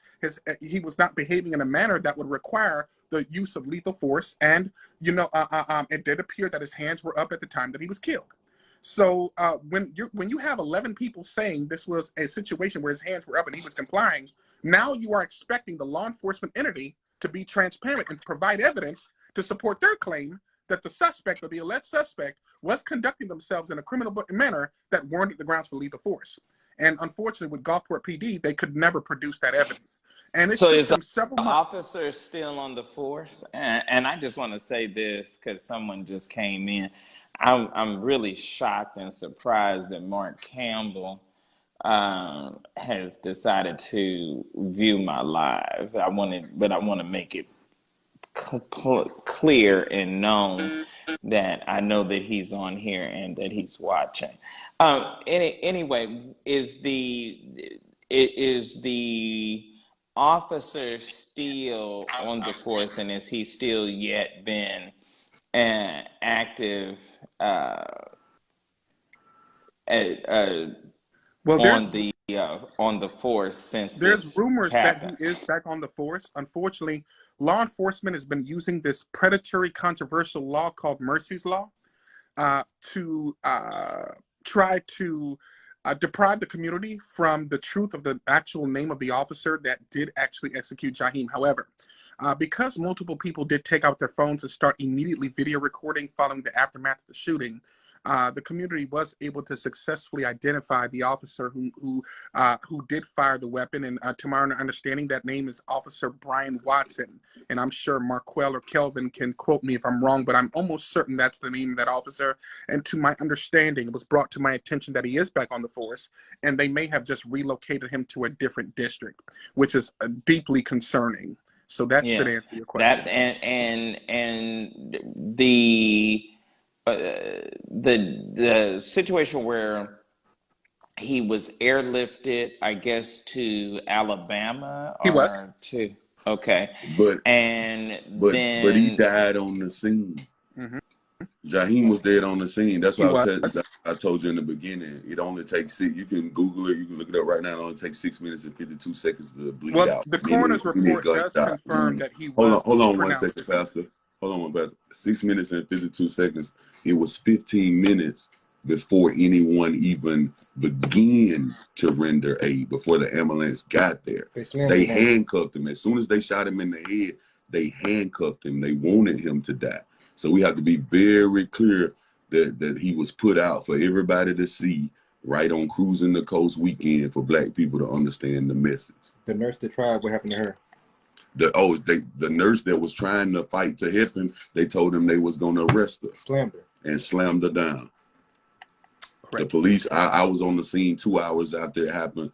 The police continued to push the tape backwards, Cussed out the civilian. cussing out, being aggressive with the people, everyone just gathering around for no reason. Nobody even knows what's going on. There was just a scream. It screamed cover up from the door, and thank by the grace of God and a lot of due diligence and hard work, we've been able to the community. what was the race of the officer? White male.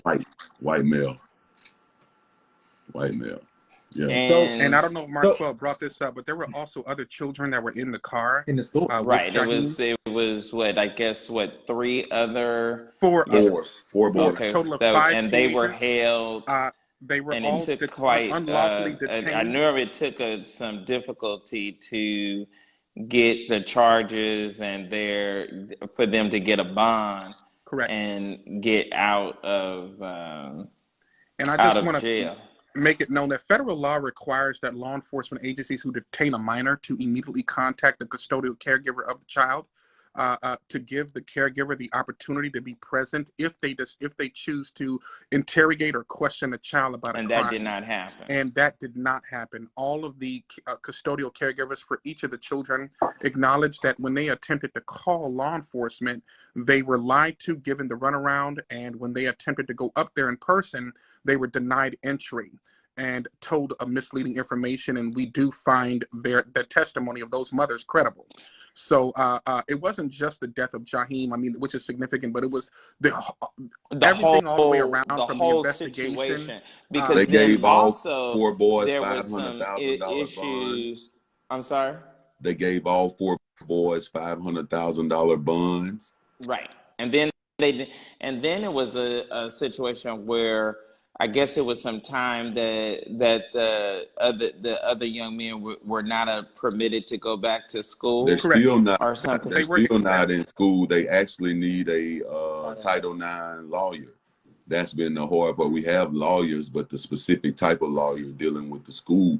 And the reason they're doing that is all of the higher up, so to speak, the white people in Gulfport send their school. That's the public school. They send their school. Wow. Now, the other thing that I wanted to get some clarity on, when the mother got to the hospital in Alabama, she was turned away or was not allowed to enter the emergency room, and then an officer in that jurisdiction then uh, uh, Told her he was dead. yeah. Gulfport forgot to pass the lie on. I told you he was dead at the scene. Gulfport Police Department forgot to pass the lie on to Alabama Police Department. So they came out and told the truth. But they threw him on life support just because they didn't want the initial report to say Gulfport PD kills, murders 15-year-old boy. It says shot. And that's another reason for a lot of people think he's still alive. Yes. Wow. And yes, the mother was most certainly denied entry by law enforcement and some of the hospital staff at the hospital in Alabama initially.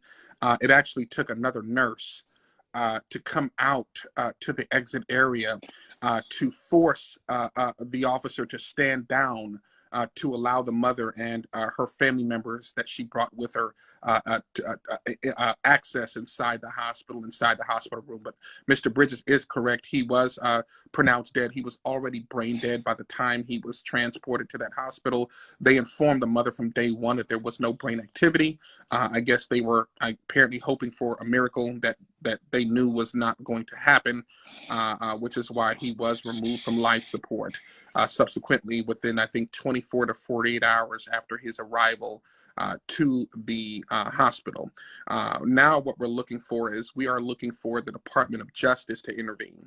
We do know that the MBI has been actively involved. They've been investigating. However, the MBI, also known as the Mississippi Bureau of Investigation, they have a history of predatory practices.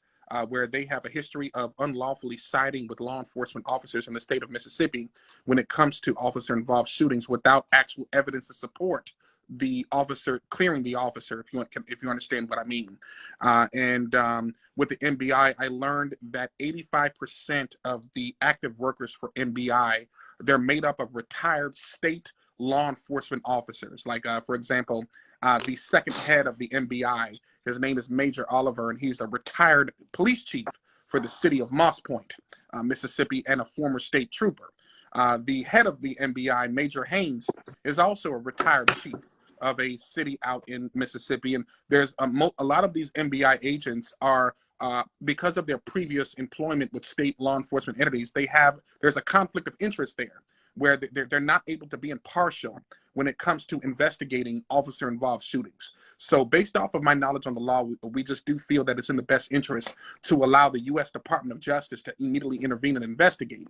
And it does appear that the U.S. Department of Justice is the only law enforcement entity that I feel has no ties to the state of Mississippi directly and may be able to conduct a parallel independent investigation to help provide transparency into the death of Jaheim.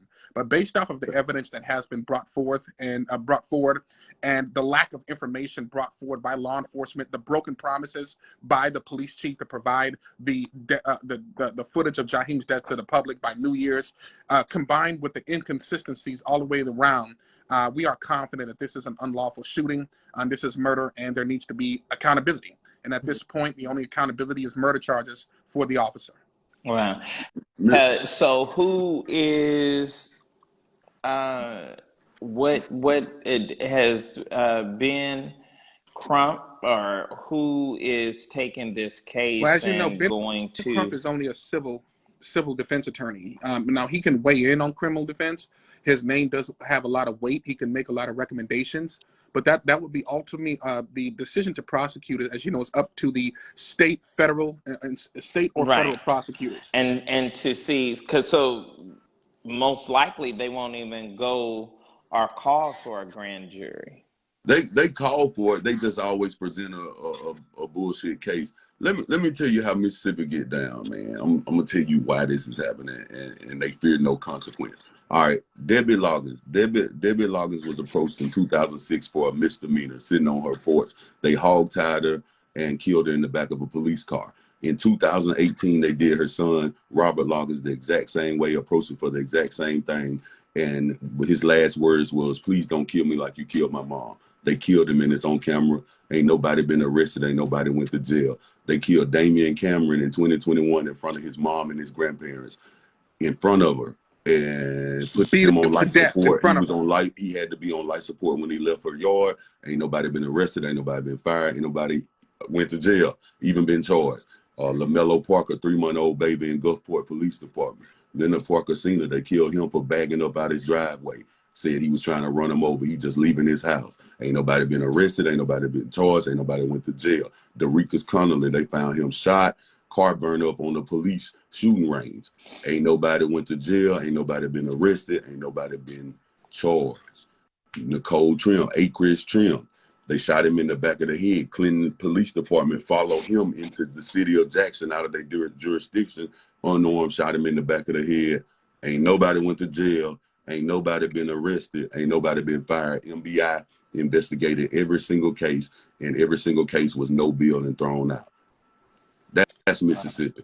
And What I he's keep going, basically man. describing is all of these cases were investigated by the MBI, all of them, and every case the MBI has cleared each and every one of these separate law enforcement entities in these officer-involved shootings or deaths, even though there was controversial evidence that may have supported unlawful activity. Why is the community of Mississippi allowing this? Why hasn't it A lot of people are been scared, a but that's a question for Marquel. Marquel can speak to that better. Mississippi has the largest black population outside of Washington D.C., Chocolate City. So in these places like this, you see the most horrific. Emmett Till, 67 years, no justice. You know, only reason it got the attention it did is because his mama was from Chicago, and if you know, it was pushing, and Mississippi has heavy ties to Chicago. But it's a pattern. It's been this way. It's been this racist. Everybody just left Mississippi behind. Nobody cared, and the people are fearful because we face the most brutal stuff. You know, like in Mississippi, you still get your ass whooped. I think everybody understands that. Like, by the police still beat you up when they can get away with it. If there ain't no camera on, they will fuck you up, throw you in jail until you heal up and heal up and let you out. Something about the boy on the bike. They just did a boy on the bike like that Kevin was telling me about. But I can keep going on, man. And ain't nobody down here helping these people. You know, I've been screaming in the dark for a long time, so I'm thankful for all the help and all the eyes. it's basically got to go or get in front of the Department of Justice to see. Correct. And where are you on that process? I started an organization called Building Bridges, where I'm uniting all the impacted mothers. I've been working on this for about 4 or 5 years, trying to get them all together, and so we can get their case files and have something to present. We can't go empty-handed, but you know, Mississippi, some places in Mississippi is 4, 5, 6, 7 hours away from other places, north and south. So it's just been, you know, it's coming together now organically, but you know, just doing the work, man, doing the work. A letter was also sent to the Department of Justice. I'm sorry? A letter was sent to the Department of Justice on October 27th. I did prepare one and had it notarized and signed by our organization's attorneys. It was confirmed that it was received by them. They allegedly are already involved, according to information that I received. As you know, with the Department of Justice, the only thing they typically do per their policy is let you know that they're investigating, but they don't tell you what they're doing until something is done. To my understanding, and this came from sources with the NAACP out there in Gulfport, that the DOJ is already involved. Their level of involvement, I don't know yet. We're hoping, Marquel and I, we're hoping to get more insight on that in the upcoming days, because we do feel there needs to be, this needs to be expedited. We don't feel that this family should have to wait years for some kind of accountability and transparency. So we do plan to continue to put pressure, being that the family has hired 3 different law firms, 3 different attorneys that are powerful to handle the civil part. We're actually confident in Ben Crump, Warren Conway, and the third attorney's ability to successfully litigate the case civilly. Based off of my interpretation of the law, that's going to be a slam dunk case there. There's not going to be too much issues with that. But that's Mr. the civil part. That's only half Mr. of it. There needs to Mr. be Williams. criminal. And also, I didn't want to forget, I didn't mean to cut y'all off, Mr. Williams. And in Taylorsville, Mississippi, Rasheen Carter, the Yes. 3 trucks full of Klansmen just kidnapped, mutilated, and murdered Rasheen Carter, a black boy just going to work with a 6-year-old daughter. His mother's name is Tiffany Carter.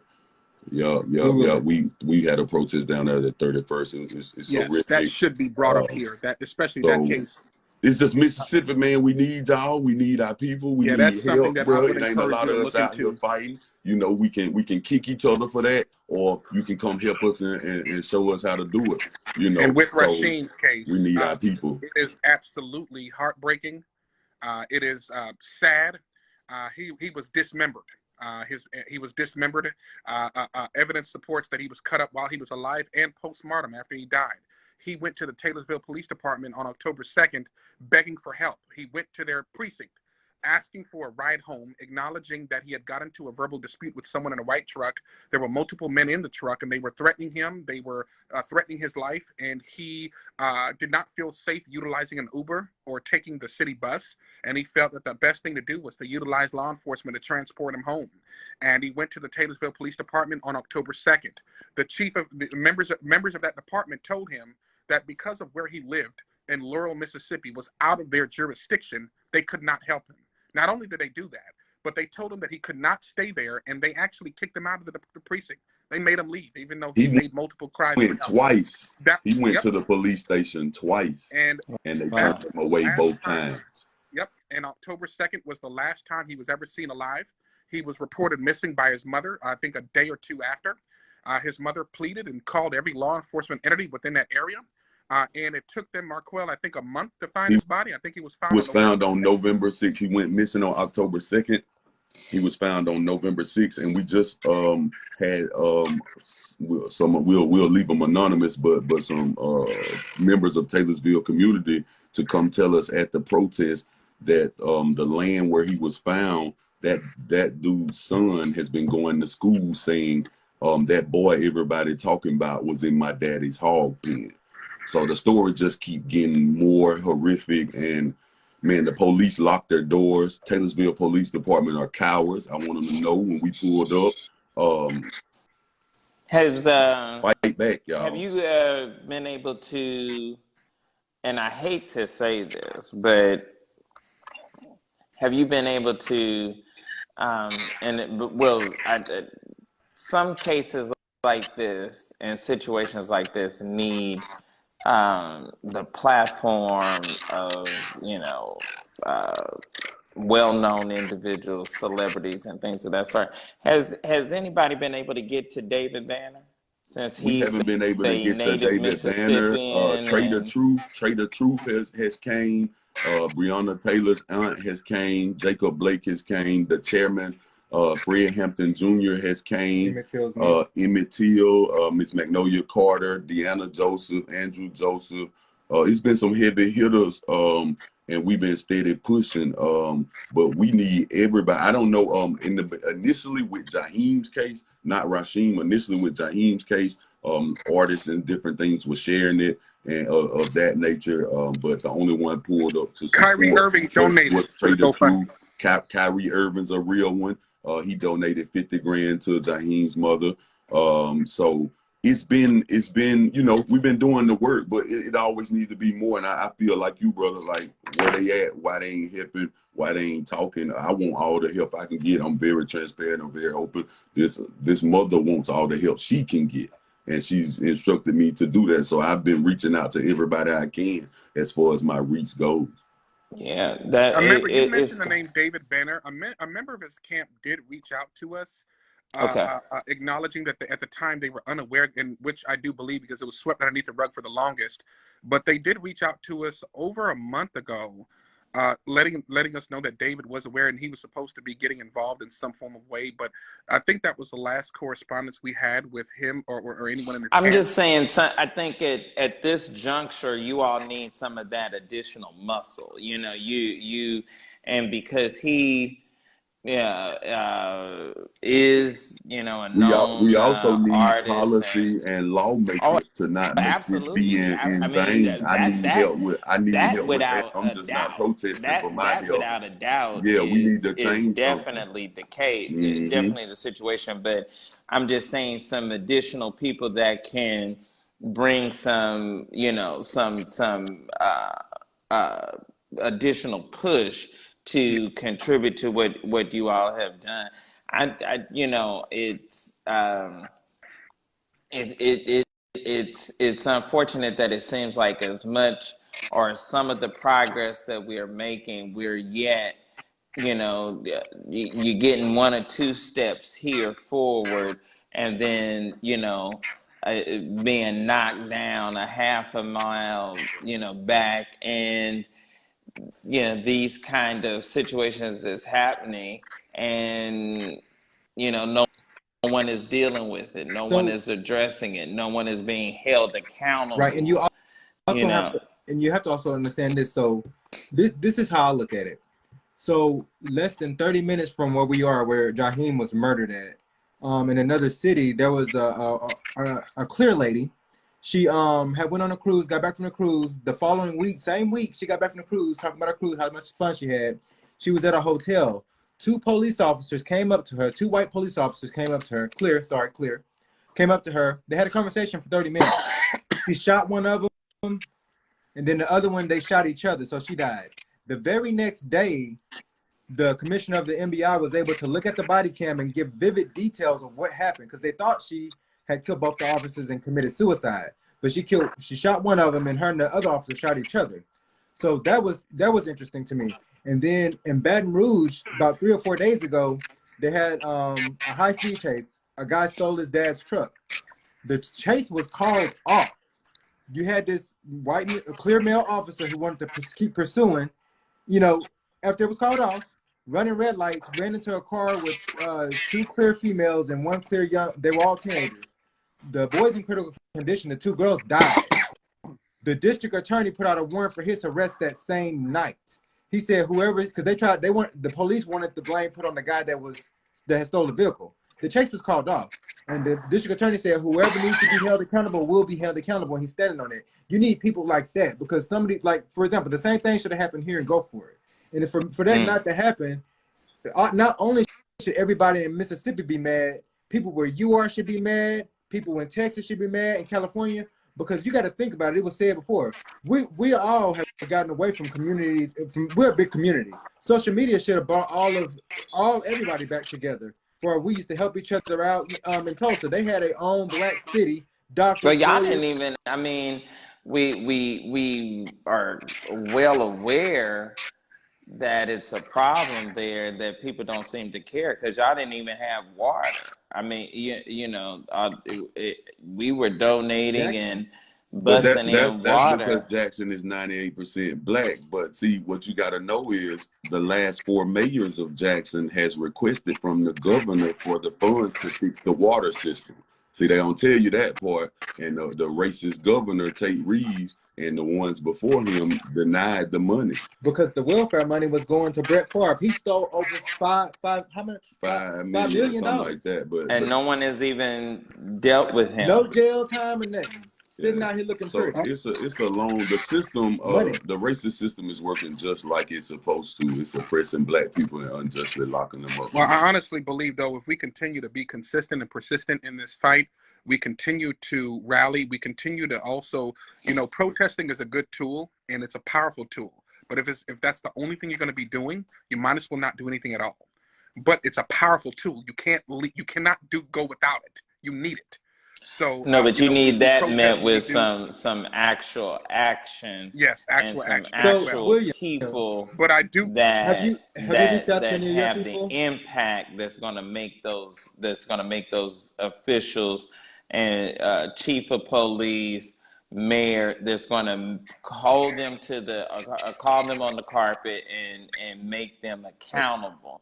And that's the part that you all have got to continue to get this, continue to get it out. You can't, you are not going to be able to get weary in the fight, Correct.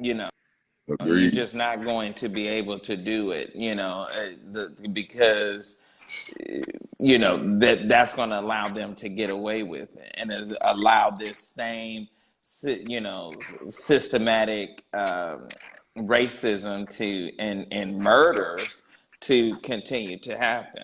So y'all gonna have to stay vigilant and stay on and stay on it. That's why I was curious. I said, well, let me touch base with Kelvin to see where things were and where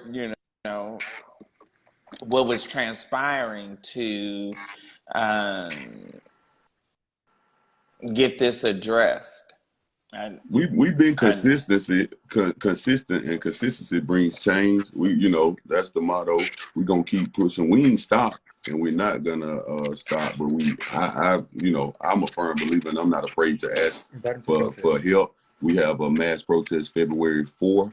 For Jaheim, February 1st is his birthday. So if you're gonna come February 1st through the 4th. We're doing different things on different days leading up to his birthday. I forgot 2 names. Amaya Braxton. She was a 6-year-old girl. She was getting off her school bus, and a white woman pulled around and hit her.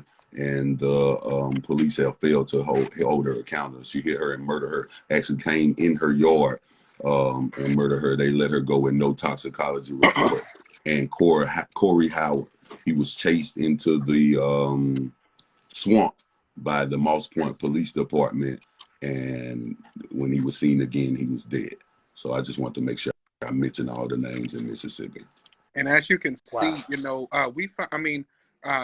the reason why it's gotten this big, I believe, is because of Jaheim's mother's ability to allow the world to see what pain really looks like when she made that live video, and then the consistency of Mr. Bridges and Kelvin there. Those two are the local organizers there, and if it was not for Marquell, I would not have known about this death, unfortunately. Like I stated earlier, Marquell has been very active with, as you can see, he was able to recite every name of multiple victims in that state. Right.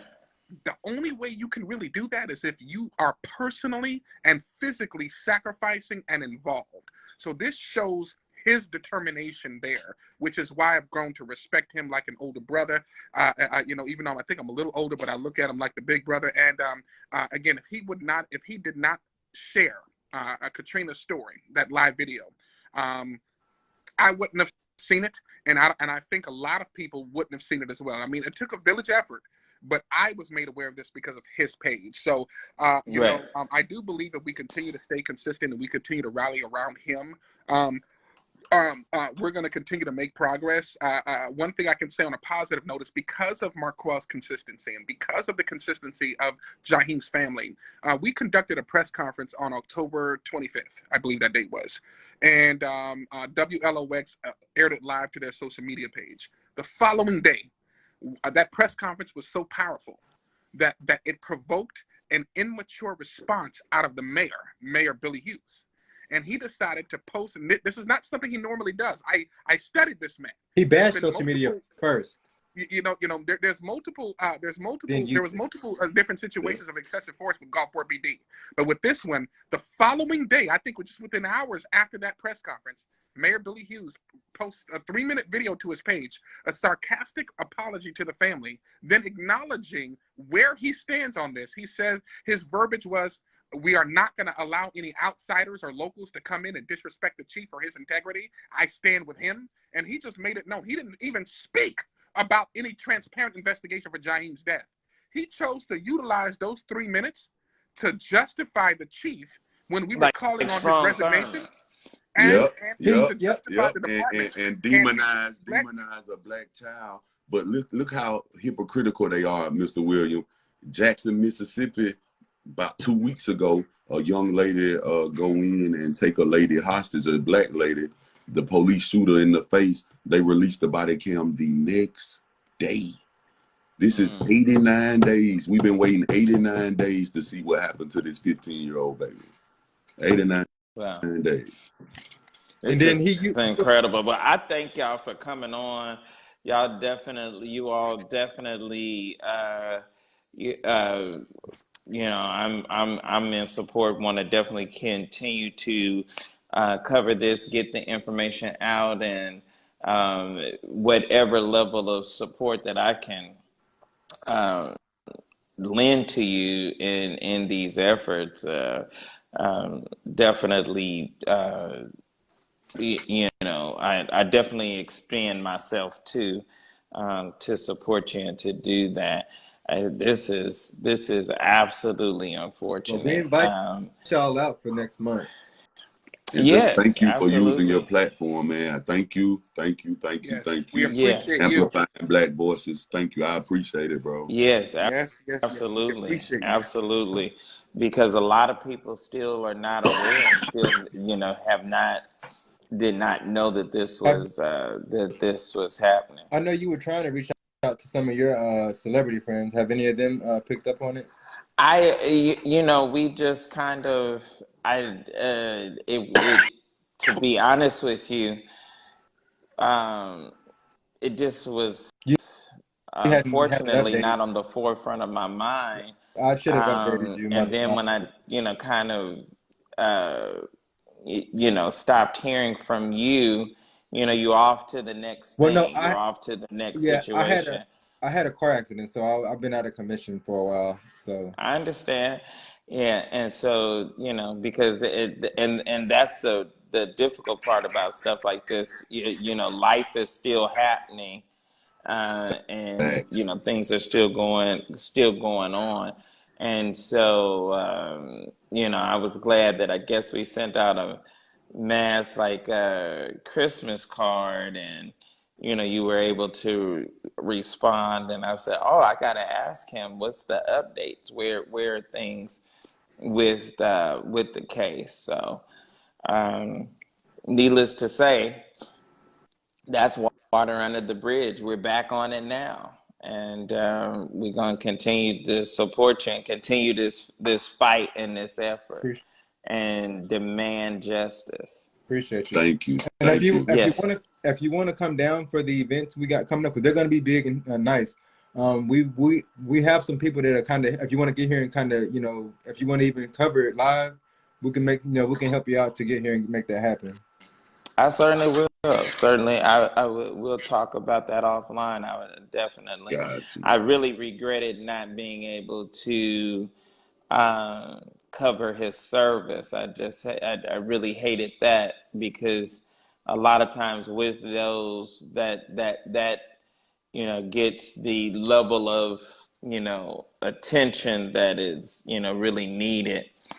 Um, but be that as it may, we're here now and can continue the effort and Yeah, we push have to. organizations coming from New York, Florida, Pennsylvania, California, All over. yeah, everywhere. So we got support coming. It's like I said, and then plus with it being the holidays, people had their stuff going on, but now it's like Exactly. jump back in the fight.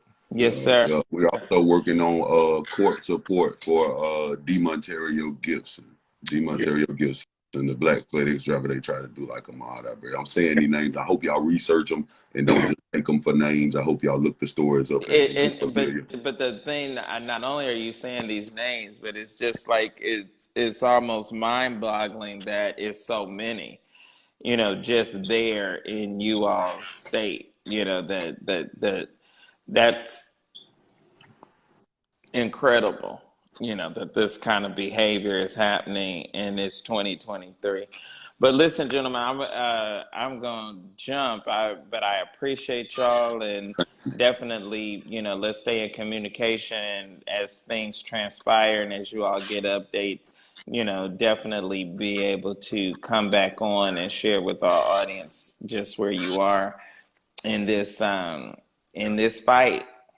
It's a fight. So thank y'all so Thank you. much.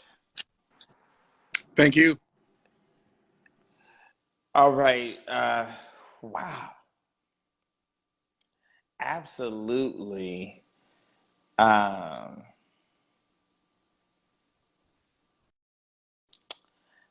I mean, absolutely mind-boggling that in 2023 that this kind of thing is still transpiring and still happening. There was a sleazebag attorney, or supposed to be an attorney, Mark Campbell, that was on here that was trolling. And Anyway, unfortunately, you all had, I have banned him, so whatever his comments and things were are gone. Not really sure about the mad faces. We're talking about racism and talking about some young African American people that have been murdered. And so, what that or why that would make somebody mad, I'm not totally sure.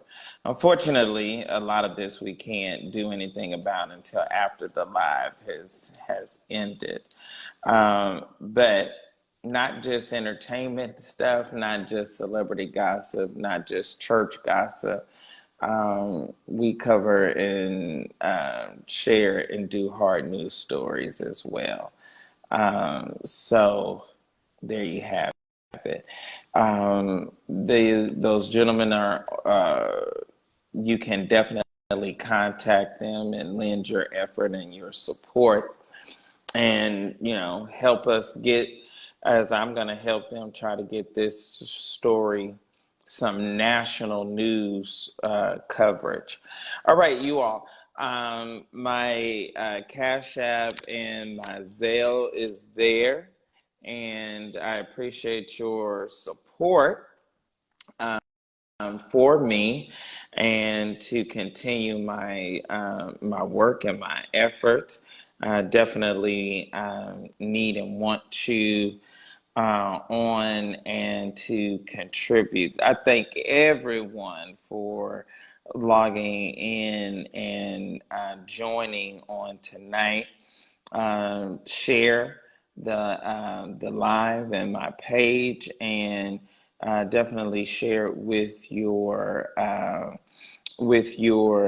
friends and your followers, and ask them to like the page and follow me, as well as click the bell so you can get the notifications of each and every time that I post and go live. Again, the ways to support are listed there, and certainly need and want your support. I want to thank y'all. It's just incredible. No matter how much progress we have made, the progress is still work. It's still a lot of work and a lot of fighting to be done. It's still a lot of Adrian, I appreciate you. I saw that, and eventually once he commented, I was able to ban him. White sleazebag attorney that was fired and lost his case, and still has an axe to grind. I may go live, may look him up and go to his office and go live from his wherever his office is, and act up like y'all know I can. All right, y'all. I appreciate y'all. Thank y'all for watching, and please like, share, and tell all your folks about me. And thanks again.